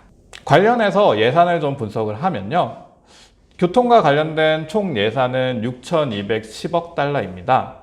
그 중에서 이러한 예산들은 17만 3천 마일에 달하는 4만 5천 개의 다리를 포함하여 고속도로와 주요 도로를 수리하는 데 사용될 예정이고요. 6,210억 달러 중에 1,150억 달러를 중요한 다리와 고속도로, 일반 도로들을 보수하는 데 지출할 예정입니다. 또한 200억 달러를 현존하는 도로 안전 프로그램과 새로운 도로 안전 프로그램을 위해 사용될 예정이고요. 850억 달러를 교통수단과 운전자들의 편의를 위한 관련 기관들에 투자할 예정입니다. 이 중 800억 달러는 Northeast Corridor의 교통 체증을 해결하기 위해 보조금과 대출 프로그램에 사용될 예정이고요. 250억 달러는 공항과 공항 관련 펀드, 항공여행에 투자할 예정입니다. 또한 170억 달러를 항구와 선박에 투자를 할 것이고요. 200억 달러를 소외된 계층의 교통과 관련된 형평성을 맞추기 위해 투자할 예정입니다. 그 다음으로 중요한 프로그램을 알아보도록 하겠습니다. 그 다음에는 깨끗한 식수, 개선된 전력망, 고속통신망을 모든 미국인들에게 전달하는 프로그램으로 식수 시스템의 오래된 수도관을 제거하고 어린이들의 건강을 증진하는 것을 프로그램에 담고 있습니다. 또한 수십만의 사람들이 일하기 위해 필요한 수천 마일에 달하는 전력망을 공급할 예정이고요. 기준치 이하의 속도를 이용 중인 35%의 미국인들 포함하여 모든 미국인들이 값싸고 빠른 통신망을 제공받을 것을 약속하였습니다. 이 중에서 저희가 이제 관광과 관련된 가장 중요한 프로그램인 식수와 관련된 보조금 예산을 분석을 해보면요. 총 예산은 1,110억 달러에 달하고요. 100%의 낙관과 서비스 라인이 교체될 예정입니다. 또한 미국 전역의 낙관과 서비스 라인을 교체하기 위해 450억 달러를 환경보호단체 식수 관련 펀드와 수도 인프라 증진법의 보조금에 투자할 예정입니다. 또한 노후화된 수도 시스템을 현대화하기 위해 보조금으로 560억 달러를 지출할 예정이고요. 저비용의 대출을 마련하고 그리고 과거의 성공적인 프로그램 등을 확장할 예정입니다. 또한 100억 달러 정도를 식수 정화와 모니터링 시스템, 소규모 수소 시설에 투자할 예정입니다. 다음은 주거시설과 관련된 부양책 내용도 확인해 보도록 하겠습니다. 주거시설 200만 가구와 상업용 빌딩을 건설하거나 퇴역 군인들을 위한 병원과 연방정부 시설을 업그레이드할 예정이고요. 미 전역에 있는 주거건물, 상업건물, 학교, 아동케어 시설을 저렴하고 이용 가능하고 에너지 효율적이도록 건설할 예정이고요. 재건축하고 개조하여 일자리들을 창출할 계획입니다. 또한 연방정부 시설들, 특히 베테랑들을 위한 시설 등을 폭넓게 향상할 예정이고요.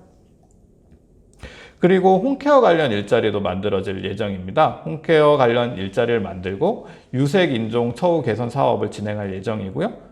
이 과정에서 이제 홈케어 관련 신규 일자리와 더 나은 일자리를 창출하기 위해서 인프라 투자를 개설할 것을 약속하였습니다. 또한 이제 5년 정도를 기다려야 하는 사람들에게 가정과 지역 기반의 요양 서비스를 제공할 예정입니다. 또한 미국 제조업 활성화와 공급망 관련한 부양책 내용도 담고 있고요. 이제 바이든 대통령은 훌륭함과 다양함이 수십만 가지의 일자리를 창출할 것으로 보고 있고요. 그러한 근로자들이 좋은 직장을 가질 수 있도록 훈련할 예정입니다. 이제 마지막으로 양질의 일자리 창출과 노조 활성화에 대한 부양책 내용을 알아보도록 하겠습니다. 바이든 대통령은 안전하고도 건강한 일터에서 평균 이상의 임금을 지불하는 양질의 일자리를 창출하는 동시에 근로자가 조합에 가입하고 고용주와 단체 교섭할 자유와 공정한 선택을 할 권리를 가지게 할 것이라고 약속을 하였고요. 이를 위해 제품이 미국에서 제조되고 미국 이름으로 배송되고 미국 선원들의 배선으로 배송되게 하여 미국 납세자의 세금이 다국적 기업이나 외국 정부가 아닌 근로자들과 그 지역 사회에 이익이 될 것을 보장하였습니다. 또한 여러 세대에 걸쳐 체계적인 차별과 배제를 견뎌온 미국인들이 마침내 좋은 급여를 받고 노조의 일원이 되는데 공정한 기회를 갖도록 보장을 하였습니다. 여기까지가 경기 부양책 내용이고요. 저희 이제 관광과 관련된 경기 부양책 내용들은 이제 수도 시스템의 교체와 이제 교통 인프라 투자입니다. 먼저 수도 시스템의 교체와 관련된 내용들은 1110억 달러가 투자될 예정이고요. 저희 기존의 전통적인 주력 품목인 ASTM, A53의 수요가 늘어날 것으로 기대를 하고 있습니다. 또한 교통 인프라 6,210억 달러가 투자가 되면은 저희 이제 대구경 관광을 포함해서 구조형 관광들의 이제 수요들이 증가될 것으로 기대가 되고요. 그렇기 때문에 2조 3천억 달러의 경기 부양책은 관광의 수요를 많이 늘 것으로 기대가 되고 있습니다. 다만 저희가 이제 미국의 관광 수요가 늘어난다고 해도 이것들이 어떻게 한국의 대미 관광 수출과 연결이 될지는 또한 봐봐야 됩니다. 저희가 이제 한국에서 관광을 수출할 때 두 가지 크게 장벽이 있는데요. 하나는 AD 관세 장벽이고요. 나머지 하나는 232조와 관련된 장벽입니다. 이 두 가지 장벽이 어떻게 향후에 진행이 될지를 한번 지켜보도록 하겠습니다. 먼저 반덤핑 관세부터 말씀을 드리겠습니다. 지금 보시는 표는 대미 수출 일반 간의 덤핑 방지 관세율의 변화입니다. 먼저 24차 최종 판정의 경우에는 평균 마진이 19.28%였고요. 25차 최종 판정의 경우에는 9.53%, 26차 최종 판정의 경우에는 21.01%였습니다. 다만 27차 예비 판정에서는 0%를 맞았는데요. 앞에 보이시는 24차에서부터 26차의 경우에는 저희 이제 트럼프 행정부 시절에 미 상무부가 부과했던 평균 마진으로 거의 두 자릿수가 이제 진행이 되고 있었고요. 최근에 발표한 이제 바이든 행정부의 관세, 반덤핑 관세는 0%를 맞았기 때문에 이제 덤핑 방지 관세가 현저히 낮아질 것으로 전망되고 있습니다. 다만 이제 앞에서 말씀드렸던 24차에서부터 26차까지의 최종 판정이 왜 두 자릿수로 나왔냐 하면은 그것은 최근에 이제 강간의 특별시장 상황과 관련해가지고 일반 간의 원가를 굉장히 높게 이제 적용을 받았기 때문에 국내 기업이 수출을 이제 낮게 하고 있지 않았음에도 불구하고 원가가 급격히 올라가서 수출 가격이 낮은 것처럼 이제 표현이 되면서 관세를 높게 받았습니다. 다만 이러한 이제 PMS가 없어졌다라고 27차 예비 판정에서 상무부가 발표를 하면서 27차에서는 이제 업계 최고 마진과 업계 최저 마진이 다 0%를 부과를 받았고요. 향후에는 이러한 판정들이 유지될 것으로 전망이 됩니다. 지금 이제 강간과 관련된 이제 PMS의 판정의 변화를 살펴보면요. 기존의 트럼프 행정부 시절에 미국 상무성이 2017년 4월 유정령 강간 연례 재심 1차에서 PMS가 존재하지 않는다고 예비 판정에서 판정하였으나 연례 재심 1차 최종 판정에서는 그 예비 판정을 번복하면서 PMS가 존재한다고 판정을 하였고요. 이 판정 이후에 있었던 이제 강간 케이스 조사에서 모두 이제 PMS가 존재한다고 판정을 하면서 굉장히 고율의 덤핑 방지 강세를 부과를 받고 있었습니다. 다만 이에 불응하는 이제 한국의 기업들은 이제 이러한 케이스들을 미국 국제무역법원에서 재판결을 해달라고 요청을 했었는데요. 미국 국제무역법원에서는 예비 판정 이후 추가적인 증거 없이 상무성이 예비 판정을 번복을 하였기 때문에 상무성이 마진을 다시 재산정해야 된다고 판정을 하였으며 이후 CIT는 상무성이 계속 여러 케이스에서 PMS 판정이 긍정 판정이라고 발표를 하였으나 이것들을 전부 지속적으로 마진을 재산정할 것으로 판정을 하고 있었습니다. 다만 CIT 판정에도 불구하고 상무성은 지속적으로 한국의 이제 강간 케이스가 PMS에 연루되어 있다라고 판정을 해오고 있으면서 다만 최근에 이제 바이든 행정부로 바뀌고 나서는 상무성은 일반간 27차 예비 판정에서 미국 상무성이 최초로 한국의 PMS가 없다고 판정을 한 바 있습니다. 그렇다고 해서 PMS와 관련해서 이제 강간의 마진이 이제 낮아질 것으로 기대를 하고 있지만 다른 면도 있습니다. 저희 이제 최근에 발표가 된 상원의원의 미국 AD, CBD 관련 법이 개정 내용인데요. 2021년 4월 16일에 로 포트먼 상원의원과 셰러드 브라운 상원의원이 발의한 내용으로 중국의 불공정 무역의 관행을 타개하기 위한 목적으로 발의되었고 연속조사에 대한 관세 소급 적용, 특별시장 상황의 개정, 반덤핑 우회 관련 개정, 통화 저평가를 상계 관세의 보조금에 반영할지 여부에 대한 개정을 두고 상원의원이 개정을 발의를 했는데요. 전통적으로 중국을 향해서 이렇게 개정이 되면은 이러한 법안들이 한국에도 영향을 미치기 때문에 반덤핑 관세가 PMS가 적용이 풀린다고 해서 반드시 내려간다라고는 보장할 수 없고 AD와 CBD 관련 이제 법이 개정에 발의가 되면 이러한 법들이 어떻게 적용될지를 추가적으로 연구해야 될 필요성은 있습니다. 다음으로 살펴볼 것은 아까 말씀드린 이제 무역확장법 232조의 철폐 가능성입니다.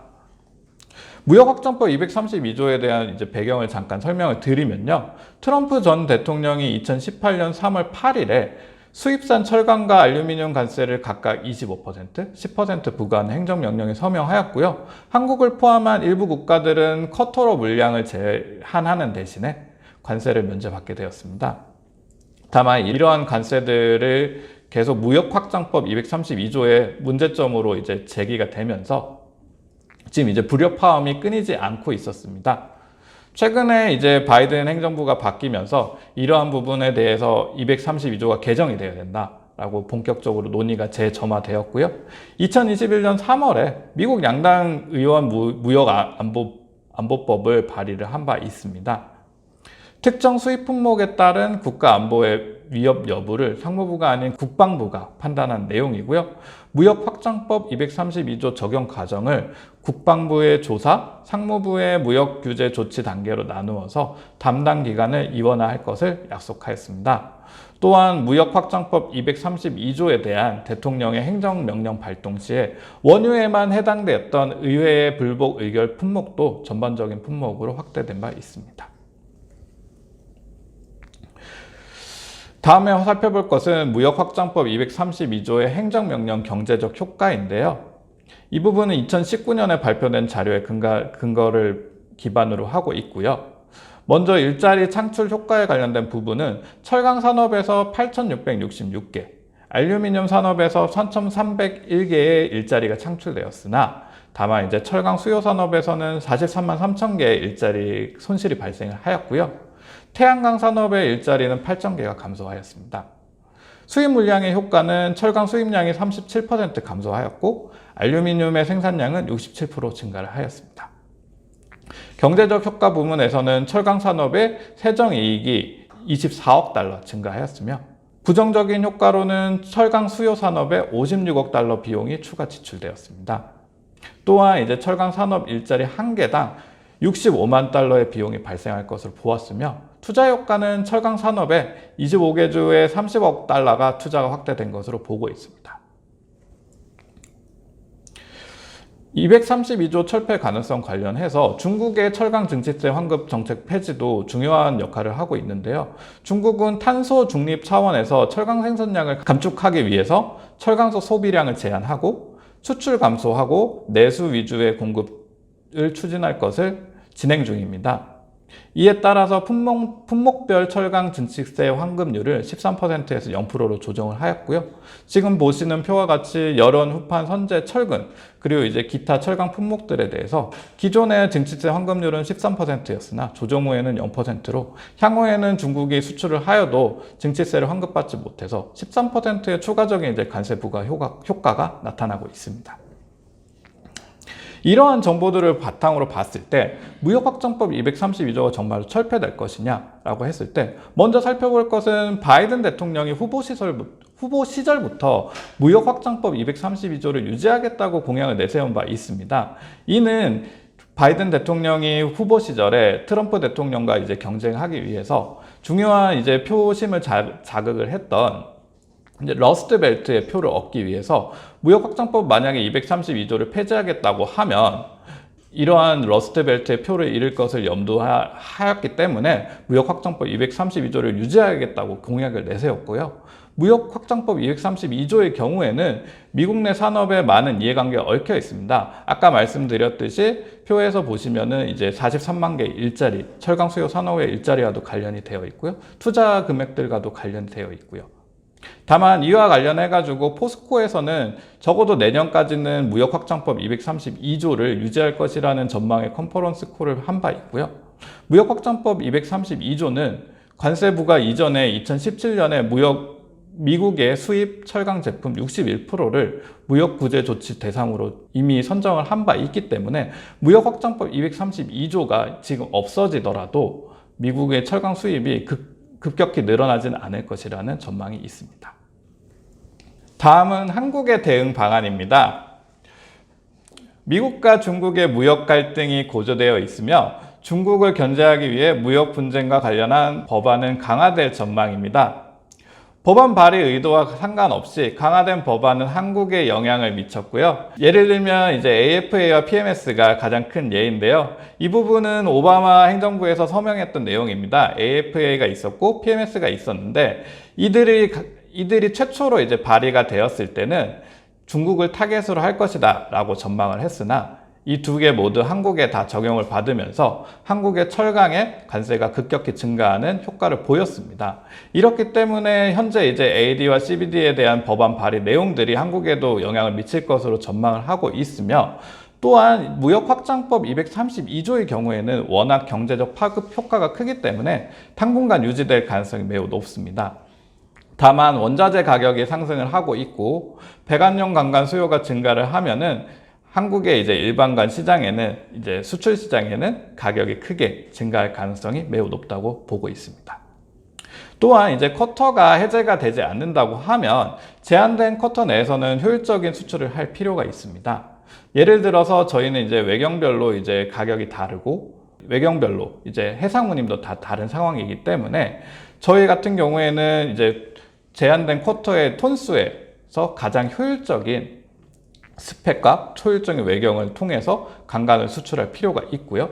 또한 AD 마진도 26차 최종 판적의 마진과 27차 AD 마진이 또 다를 수가 있습니다. 그렇기 때문에 26차 기간에 강간 수출을 많이 하는 게 좋은지 아니면은 27차 AD의 최종 판정을 기다렸다가 이 이후에 이제 수출을 많이 하는 것이 좋은지를 의사결정할 필요가 있고요.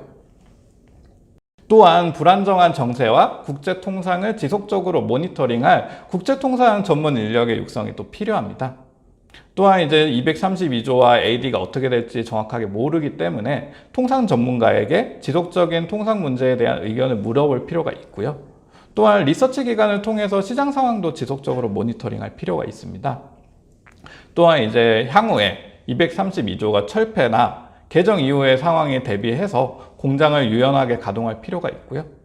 또한 이제 수출 가격과 내수 가격을 지속적으로 관리하여 덤핑 방지 관세를 낮게 유지할 필요가 있습니다. 또한 이제 수입산 강간으로 한국의 내수 시장을 보호하기 위해서 국내 제소도 적극적으로 검토할 필요가 있습니다. 저희가 준비한 내용은 여기까지입니다. 저희가 준비한 내용들이 한국 관광 업계에 조금이나마 도움이 될 수 있길 바라면서 저희 이만 마치도록 하겠습니다. 감사합니다. 그러면 쿼터 내에 수출을 하더라도 AD 관세는 물어야 된다는 거예요. AD 관세는 저희가 이제 일반적인 관세가 아니라 저희가 했던 이제 불법 행위에 대해서 이제 내는 일종의 페널티가 같기 때문에요. 저희가 이제 쿼터와 전혀 상관없이 무조건 이제 판정된 관세를 적용을 하고 있습니다. 다만 이 부분에 대해서 저희가 이제 억울한 부분이 있는데, 왜냐하면 이제 사실 이제 강간이 실제로 이제 페널티라고 하지만 저희 이제 특별시장 상황을 적용을 받아서 굉장히 고율로 이제 관세가 책정된 바 있습니다.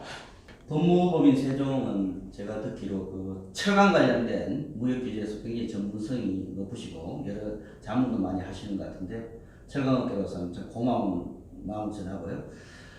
최고 예를 들어 미국에서 어떤 수입 규제 이런 데 대해서 국내에서 아주 성공적인 대응 사례 이런 걸 하나 좀 이렇게 얘기해 주실 수 있습니까? 개별 기업 차원에서도 좋고요. 저희가 지금 말씀을 드리면은 최근에 27차 예비 판정을 저희는 좀 손에 꼽고 싶습니다. 왜냐하면 이제 과거에는 21%까지를 받고 있지만 이제 저희가 이제 직접 대응한 사례이기도 하고, 저희가 이제 계속적으로 24차 이후에 최종적으로 이제 PMS를 부과받을 때서부터 한국은 이제 PMS가 없다는 걸 지속적으로 어필을 해오고 있었으며, 지금까지 이제 계속 이제 제소자들과 이제 싸우고 이제 나아가서는 이제 미국의 이제 국제무역법원까지 가서도 이렇게 지속적으로 싸워온 결과가 지금에 와서 빚을 발해서 저희는 지금 27차 예비 판정에서 0%를 받으면서 이전 판정에서부터 무려 20%의 이제 반덤핑 관세가 감소하는 효과가 있었습니다. 그렇기 때문에 저희는 이제 최근에 27차의 이제 일반관 케이스를 저희는 이제 가장 성공적인 사례로 꼽고 있습니다. 국내 관광업계의 대미 수입 규제에 대한 대응에서 어떤 면이 좀 가장 전문가로서 아쉽다든지 혹시 이런 게 있으시면 좀 한 말씀 해주실 수 있습니까? 저희가 이제 가장 아쉬워하는 부분은 이제 업계의 이제 공동적인 이제 협력 부분일 것 같습니다. 아무래도 이제 업계의 이익이 이제 첨예하게 갈리다 보니까 쿼터를 이제 관리를 함에 있어서 조금 더 이제 좀 유연하지는 못한 것 같아요. 이제 쿼터를 많이 받으신 분들이 이제 반드시 이제 쿼터를 이제 다 이제 소비를 하는 것도 아니고, 이제 쿼터를 이제 그러면 이제 반납을 하거나 이러한 경우도 생기기 때문에 조금 더 이제 쿼터를 좀 유연하게 좀 이제 운영을 하고 이제 기업들이 이렇게 협력을 해서 지금의 이제 한국 관광의 어려움을 타개할 필요가 있을 것 같습니다. 그런 면에서 약간 국내 관광업계 간의 상호 약간 공존한 이런 걸 통해서 성과를 높일 수 있다 이런 말씀이시군요. 네, 맞습니다.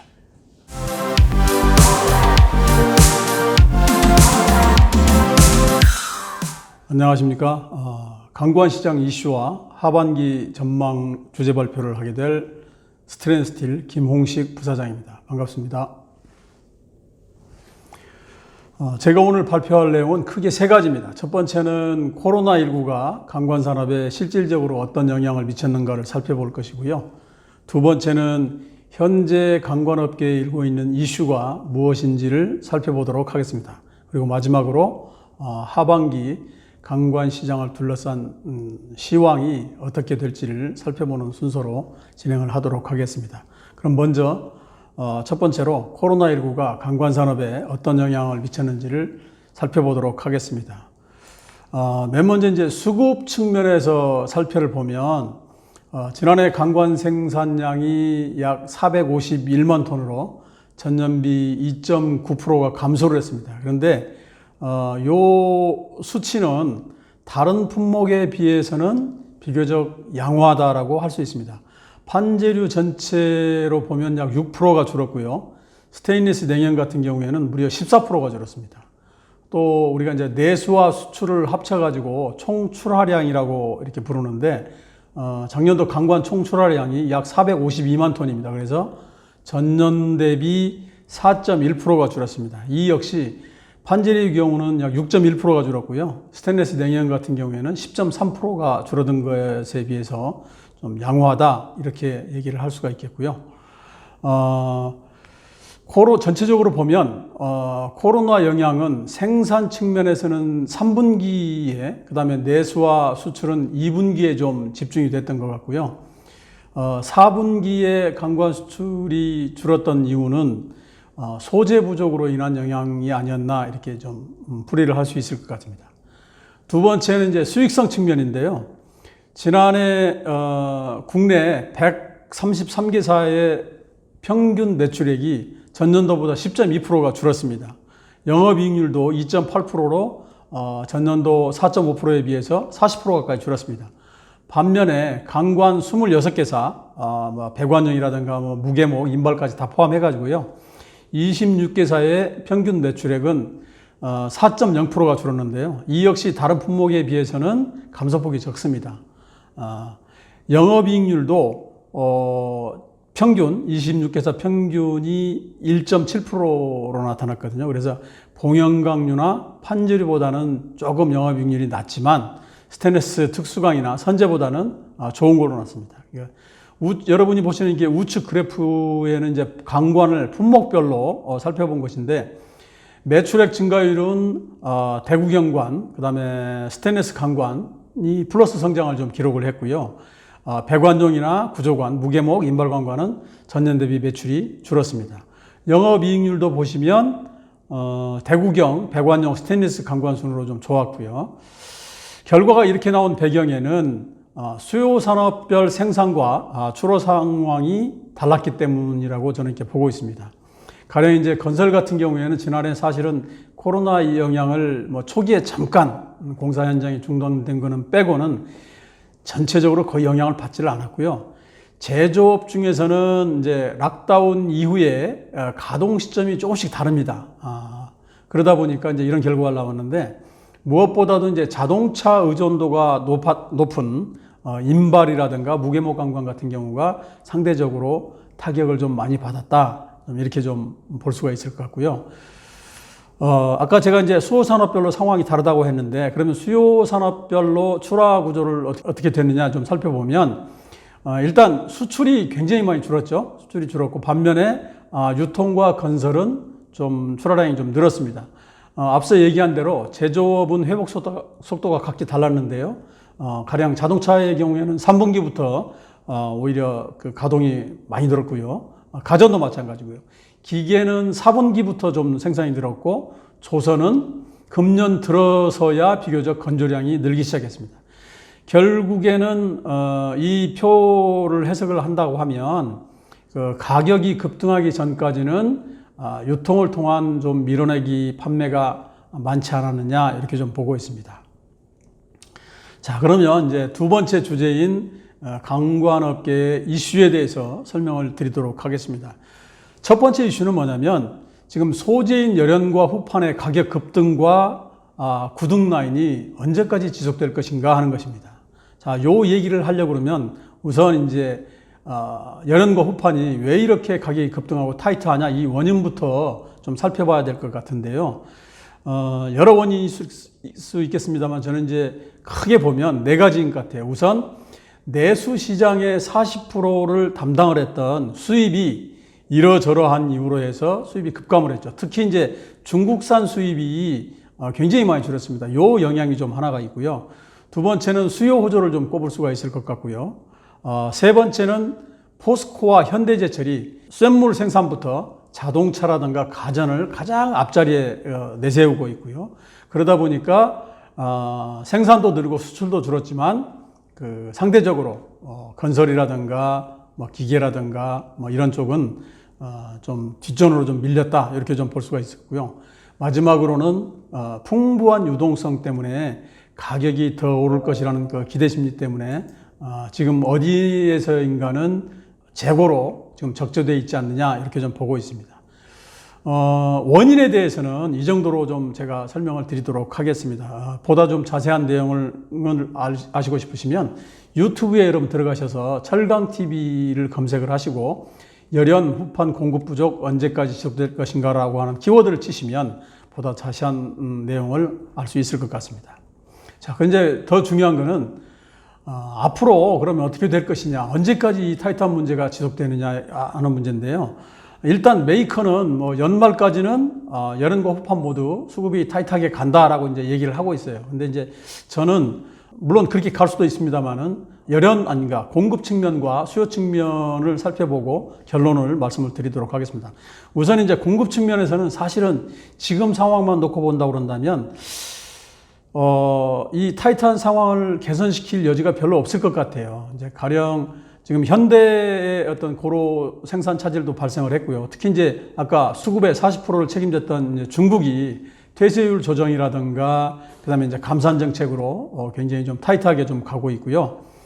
수요 측면에서 보더라도 자동차가 반도체 문제로 약간 변수가 있기는 하지만 그렇지만 전반적으로 모든 제조업들은 남은 하반기가 상반기보다 더 좋을 것이라고 이렇게 보고 있습니다.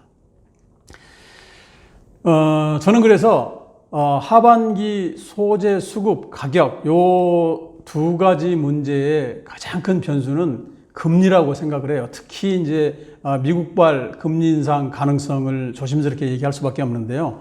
물론 미국의 그 고위층 관리들이 연초에 연내 금리 인상은 없다라고 얘기를 했습니다. 그런데 여러분 최근 뉴스를 잘 보시면 연준이라든가 재무부 고위 관리들이 인플레 얘기를 자주 꺼내고 있고요. 금리를 조절에 대한 필요성 얘기를 자주 꺼내고 있습니다. 이 얘기는 연내에 조절을 할 수 있다. 그러니 대비를 하라라고 하는 저는 시그널이라고 보고 있습니다. 또 하나 여러분들한테 제가 요 관련해서 말씀드리고 싶은 거는 전반적으로 지금 보면 타이트하다고 하지만 사실은 시중에 특히 유통점들의 재고가 좀 많다 이렇게 좀 보고 있어요. 그래서 정확하게 이게 통계로 알 수는 없지만은 주로 아는 지인들을 통해서 이렇게 물어보면 적정 월 평균 판매량의 2배 혹은 많게는 3배까지 재고를 가지고 있는 것으로 이렇게 파악이 됐는데요. 저는 개인적으로 늦어도 3분기부터는 재고를 줄여나갈 필요가 있다라고 이렇게 말씀을 드리고 싶고요. 대신에 현금 유동성을 많이 확보를 하라고 당부를 드리고 싶습니다. 자, 두 번째 이슈는 뭐냐면 ENG 스틸이 구조관 시장에 진출할 것이라고 하는 건데 이게 어떤 영향을 미칠 것이냐 하는 것입니다. 자, 그러면 이제 ENG 스틸이 구조관 시장에 진출한다는 얘기 여러분 잘 아실 거고요. 이 회사에 대해서 간단히 설명을 드리면 1992년에 설립된 태인건설이 모회사입니다. 그리고 2005년도에 현대제철 열연 판매점 대리점으로 등록을 시작을 해서 철강시장에 진입을 했고요. 2011년에 아산에 코일센터를 준공을 했습니다. 그리고 올해 예산에 파이프 공장을 이미 착공에 들어갔고요. 그래서 이제 좀 우리 흔히 쓰는 얘기로 사업 다각화를 추진하고 있다 이렇게 좀 볼 수 있고요. 파이프 관련해서는 지금 저희가 파악된 바로는 이미 이제 그 ENG 스틸이 보도자를 내놓기도 했습니다만은 정확한 투자 금액까지는 아직 밝히지를 않았습니다. 그런데 지금 설비 규모라든가 이런 걸로 볼 때는 500억에서 600억 정도가 투자되지 않을까 이렇게 추측들을 하고 있고요. 일단 공식적으로 발표 자료 내용을 보면 대지는 약 7만 5천 평방미터고요. 건평이 약 4만 1천 평방미터입니다. 그래서 금년도 10월 달에 준공을 목표로 하고 있습니다. 그래서 설비 내역을 보면 0.3에서 6mm까지 슬리트 1기, 그 다음에 1.2에서 9mm까지 자를 수 있는 슬리터 또 1기. 그래서 총 슬리터가 2개 라인이고요. 그 다음에 조관 라인을 보면 1.5인치 라인 3기, 2.5인치 라인 4기, 3.5인치, 5.5인치, 6.5인치 각 1기 해서 총 10기의 조관 라인이 있고요. 그 다음에 2개의 도장 라인을 갖출 계획이라고 발표를 했습니다. 그래서 생산 능력은 월 1만 5천 톤 정도 되고요.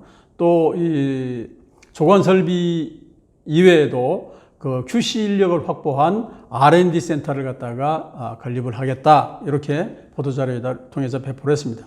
그리고 또 하나는 유통 판매는 하지 않고 월 9천 톤 정도의 OEM 생산을 하겠다라고 이렇게 좀 선언을 했어요. 캐파가 15,000톤인데 9,000톤 정도 생산한다고 하면 이제 가동률이 60% 정도 되니까 평균 수준은 좀 되는 것 같아요. 그런데 초기 투자를 해서 하는 것 치고는 좀 낫지 않나라는 좀 생각은 좀 들고요.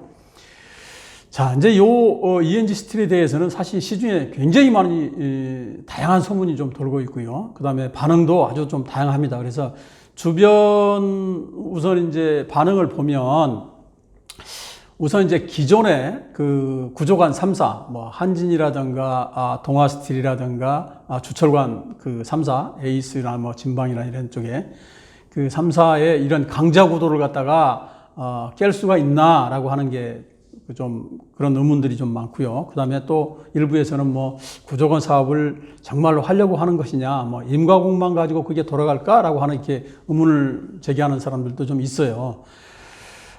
그렇지만 전체적으로 보면 유통 쪽에서는 반기는 분위기다. 왜? 지금까지 사실은 이제 구조관 시장이 아까 말씀드린 메이저 3사를 중심으로 이제 지배력 중심으로 가다 보니까 유통의 힘이 상대적으로 약해질 수밖에 없죠. 그런데 또 다른 공급선이 나오니까 조금 공급 루트가 다양해지니까 당연히 이제 좀 반기는 분위기겠죠. 또 하나는 이러한 그 구조관 시장의 어떤 3사 중심으로 재편되는 이런 게 새로운 강자가 나타남으로써 구조조정을 조금 지연시키는 거 아니냐라고 하는 이런 반응도 있습니다.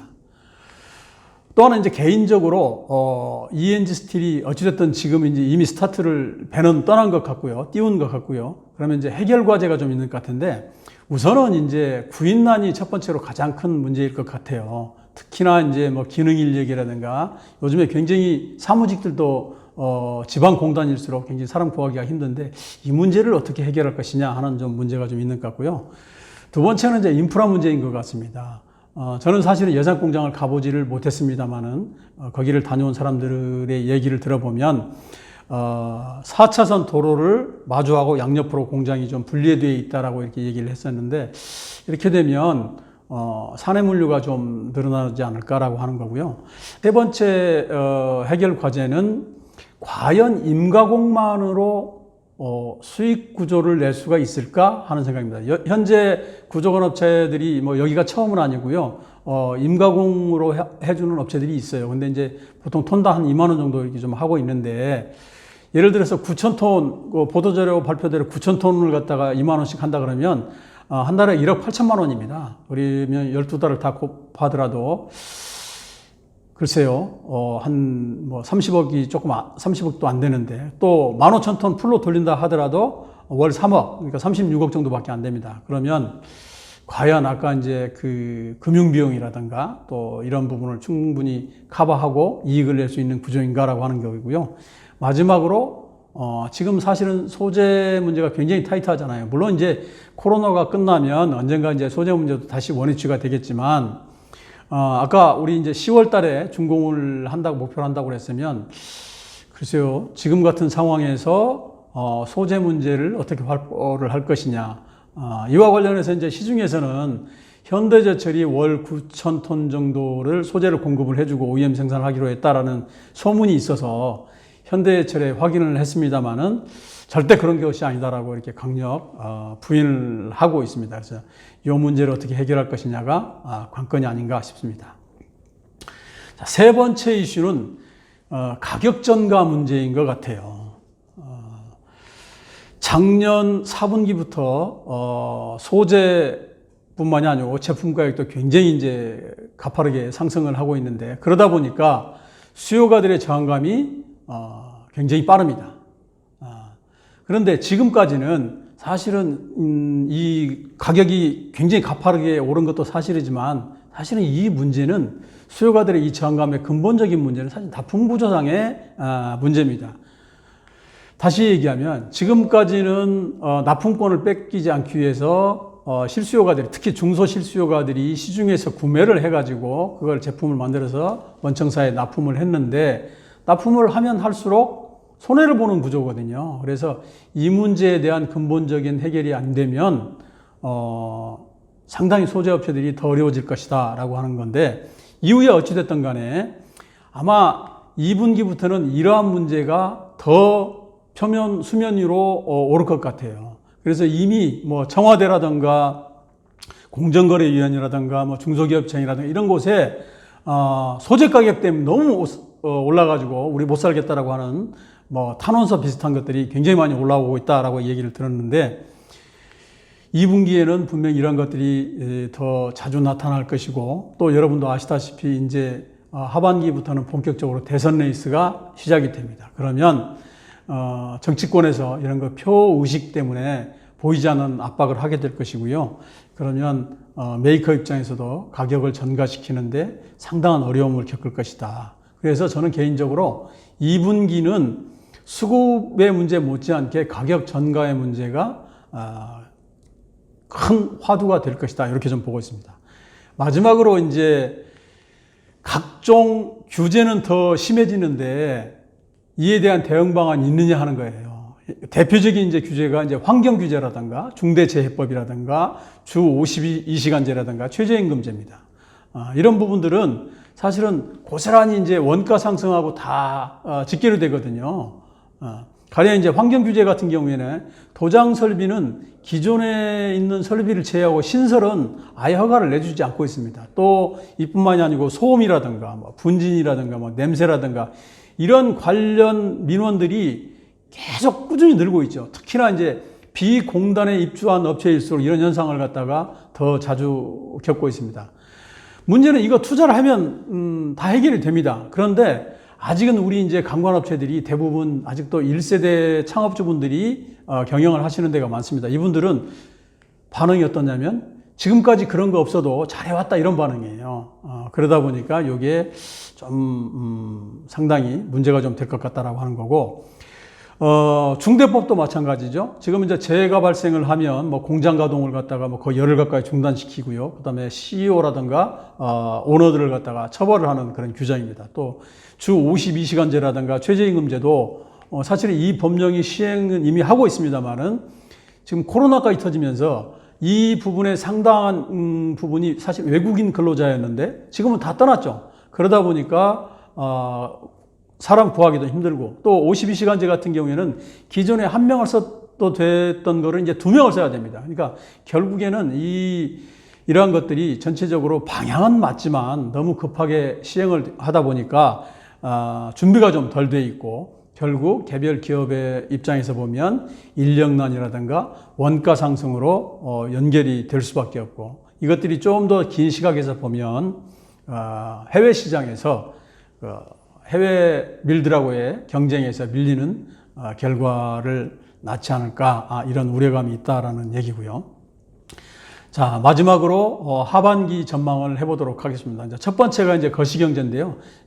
이에 이제 최근에 여러분들이 뭐 검색창에 들어가시면 많은 기관들이 하반기 전망을 내놓고 있습니다. 여기 보면 일단 아직은 이제 가장 큰 걱정사가 이제 민간 수요는 아직 마스크를 완전히 벗지를 않았으니까요. 그래서 코로나 이전 수준으로 회복은 어렵지만, 제가 보건대 제조업체는요, 거의 대부분이 코로나 이전 수준을 갖다가 회복을 했다고 생각을 해요. 특히 생산 측면에서. 그래서 이제 LG경제연구원이, 요 도표도 LG경제연구원이 최근 발표한 그 자료인데요. 민간 소비라든가 건설 투자는 하반기가 상반기보다 더 좋을 것으로 보고 있습니다. 문제는 사실 앞서 말씀드렸던 인플레입니다. 사실은 철강제뿐만이 아니고요. 지금 뭐 모든 원자재, 종이, 뭐 시멘트, 유가, 식음료, 부동산, 주식 등 모든 것이 너무 빠르게 오르고 있습니다. 아까도 말씀드렸다시피 만약에 이런 상황에서 미국이 금리를 올리게 된다고 한다면 어떻게 될 것이냐. 당연히 중국이라든가 우리도 외화 유출을 막기 위해서 따라서 금리를 갖다 올려야 되겠죠. 그러면 자산 가격이 아마 급락할 것이라고 하는 것은 뭐 명약관한 사실인 것 같고요. 사실은 이제 뭐 우려가 되는 건 설마 뭐 지금은 아니겠지라고 이렇게 생각하시는 분들이 많은데 저는 개인적으로 이러한 생각이 오히려 더 위험하다 좀 이렇게 좀 보고 있고요. 또 이제 많은 분들이 자, 중국산 열연이나 후판 가격이 지금 이제 오파 가격이 1,000불이 넘었어요. 그런데 혹자 이제 메이커도 그렇고 뭐 연말까지 간다 그러니까 자, 이거 지금 계약을 해야 됩니까 말아야 됩니까 이렇게 물어보시는 분들이 많은데 저는 결론부터 말씀을 드리면 좀 더 기다려 보시라 얘기해요. 왜 그러냐면 지금 계약을 한다 하더라도 7월 말 8월 초적이고요. 8월 달 여러분 아시다시피 여름 휴가입니다. 그러면 8월 중순 넘어가야 이제 이렇게 될 텐데 그때 가서는 수급 상황이라든가 가격이 어떻게 될지 저도 잘 모르겠어요. 그리고 변수가 자꾸 안 좋은 쪽으로 너무 많이 튀어져 나온다라고 하는 거고요. 그 다음에 또 하나는 시중 재고가 아까 제가 많다고 말씀을 드렸잖아요. 그래서 이 부분도 늦어도 3분기가 시작되면 이때부터는 조금 재고 조절을 좀 할 필요가 있다 이렇게 좀 생각을 좀 하고 있습니다. 자, 두 번째는 이제 실수요를 우리 관관 품목별로 살펴보도록 하겠습니다. 우선 이제 재료관 같은 경우에는 우선 재료관 중에서 자동차 부분은 반도체 수급 차질에 대한 우려가 좀 남아있기는 하지만 어쨌든 반도체 문제도 9월 정도가 되면 해결이 된다라고 이렇게 보도가 나오고 있어요. 그러고 보면 전반적으로 자동차는 뭐 상반기보다 나빠진다 하더라도 반도체 때문에 나빠진다 하더라도 그렇게 뭐 생산이 줄거나 급감을 하거나 이러지는 않을 거다라고 보고 있고요. 그 다음에 이제 유압 실린더 같은 경우에는 우리도 그렇고 중국도 그렇고 건설 쪽 관련 기계들이 굉장히 수요가 살아나고 있습니다. 그래서 재료관 시장은 전반적으로 하반기가 상반기보다 더 수요가 좋을 것으로 이렇게 보고 있습니다. 배관제 시장은 상수도관을 제외하고는 뭐 최근에 뭐 아파트 가격 오르니까 다시 뭐 증설품이죠. 신증설품이죠. 그 다음에 반도체 공장, 또 물류창고 이런 것들이 그 다음에 2월 된 프로젝트 이런 것들이 하반기에도 계속될 걸로 보여서 배관제 시장도 상반기 이상으로 호조가 예상된다라고 저는 보고 있습니다. 토목 건축용을 보면 지금 이제 프로젝트성 SOC 투자가 계속 시행되고 있고요. 그 다음에 공사 지원분도 재개가 되고 있죠. 그래서 하반기에도 괜찮을 것 같습니다. 에너지용은 유정용 경우가 이제 최근에 이제 유가가 뭐 70불 가까이 올랐잖아요. 그래서 이제 OCTG 제품 가격도 급상승을 하고 있는데 문제는 이제 주력 수출 시장인 미국이 쿼터제로 묶여 있기 때문에 이런 뭐 유가 상승이 당장에 그 대미 수출 증가로 이어지지는 않겠지만 미국을 제외한 기타 중동 시장이라든가 이런 쪽으로는 좀 수출이 늘어날 가능성이 있다라고 좀 보고 있고요. 또 하나는 우리 이제 그 미국이 일반 스탠다드 파이프에 대해서는 27차 연례 재심에서 영세율을 적용을 했거든요. 21% AD 관세율을 매겼다 영세로 했는데 이런 부분도 조금 호재로 좀 작용하지 않을까 이렇게 좀 보고 있습니다. 해상풍력 쪽은 하반기에도 상당한 효자노릇을 할 것으로 보입니다. 그러니까 사실은 태양광 같은 경우는 조금 개인적으로 좀 정점을 좀 지난 것 같고요. 근데 대신에 이제 LNG용도 투자 순위가 조금 좀 밀리기는 했습니다만은 하반기에는 전반적으로 요 해상풍력과 관련된 수요 호조가 좀 예상이 좀 됩니다. 자, 그럼 마지막으로 가격을 전망을 해보도록 하겠습니다. 우선 이제 가격 중에서도 소재 가격을 전망을 해보도록 하겠습니다. 이 그래프를 보시면 우측이 끝이 굉장히 가파르게 좀 올라갔는데요. 자, 가격은 좀 어떻게 될 거냐? 저는 가격은 앞으로 중국이 어떻게 되느냐에 이제 달려 있다라고 저는 봐요.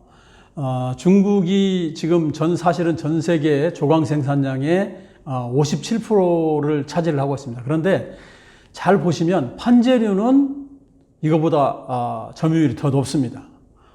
또 하나는 이런 중국이 이제 자꾸 감산을 하겠다고 얘기를 합니다. 물론 실제 감산을 했는지 여부는 그 다음 달 중순이 넘어야 확인이 가능합니다.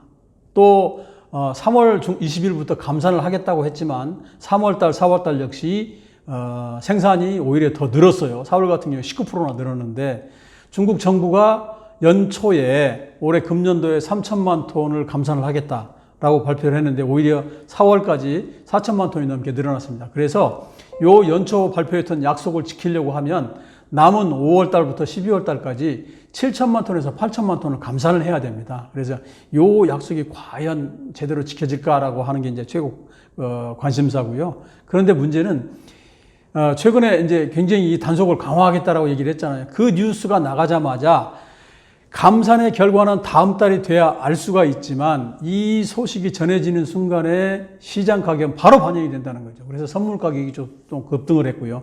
또 하나는 최근에 철광석 가격이 굉장히 좀 급등을 하고 있잖아요. 그래서 이런 걸로 볼 때는 가격은, 소재 가격은 저는 개인적으로 당분간 좀 최소한 3분기까지는 조금 우상향하는 이런 모습을 보이지 않을까 좀 이렇게 좀 보고 있고요. 물론 여기에 또 최근에 강력한 변수가 나타났죠.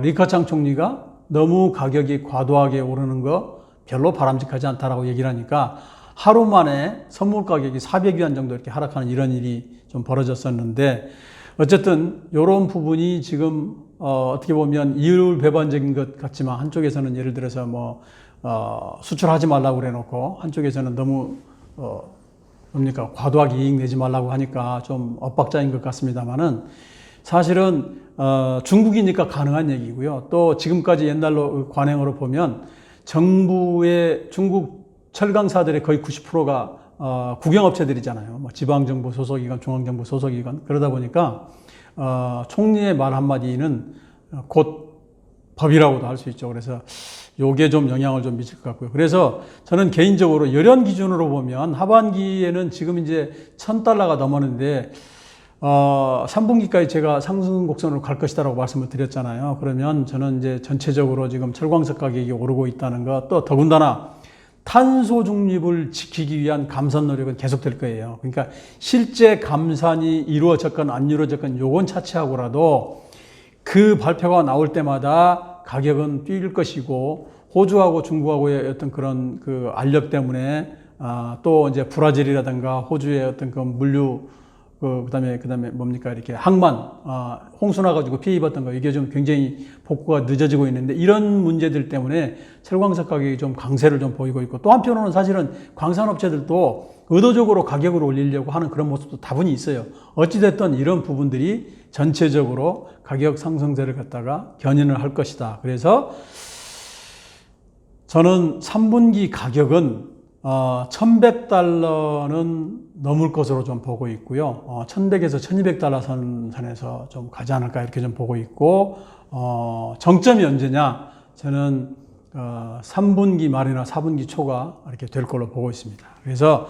수급 불균형은 최소한 3분기, 길게 보면 4분기 초까지는 가지 않을까 이렇게 좀 보고 있고요.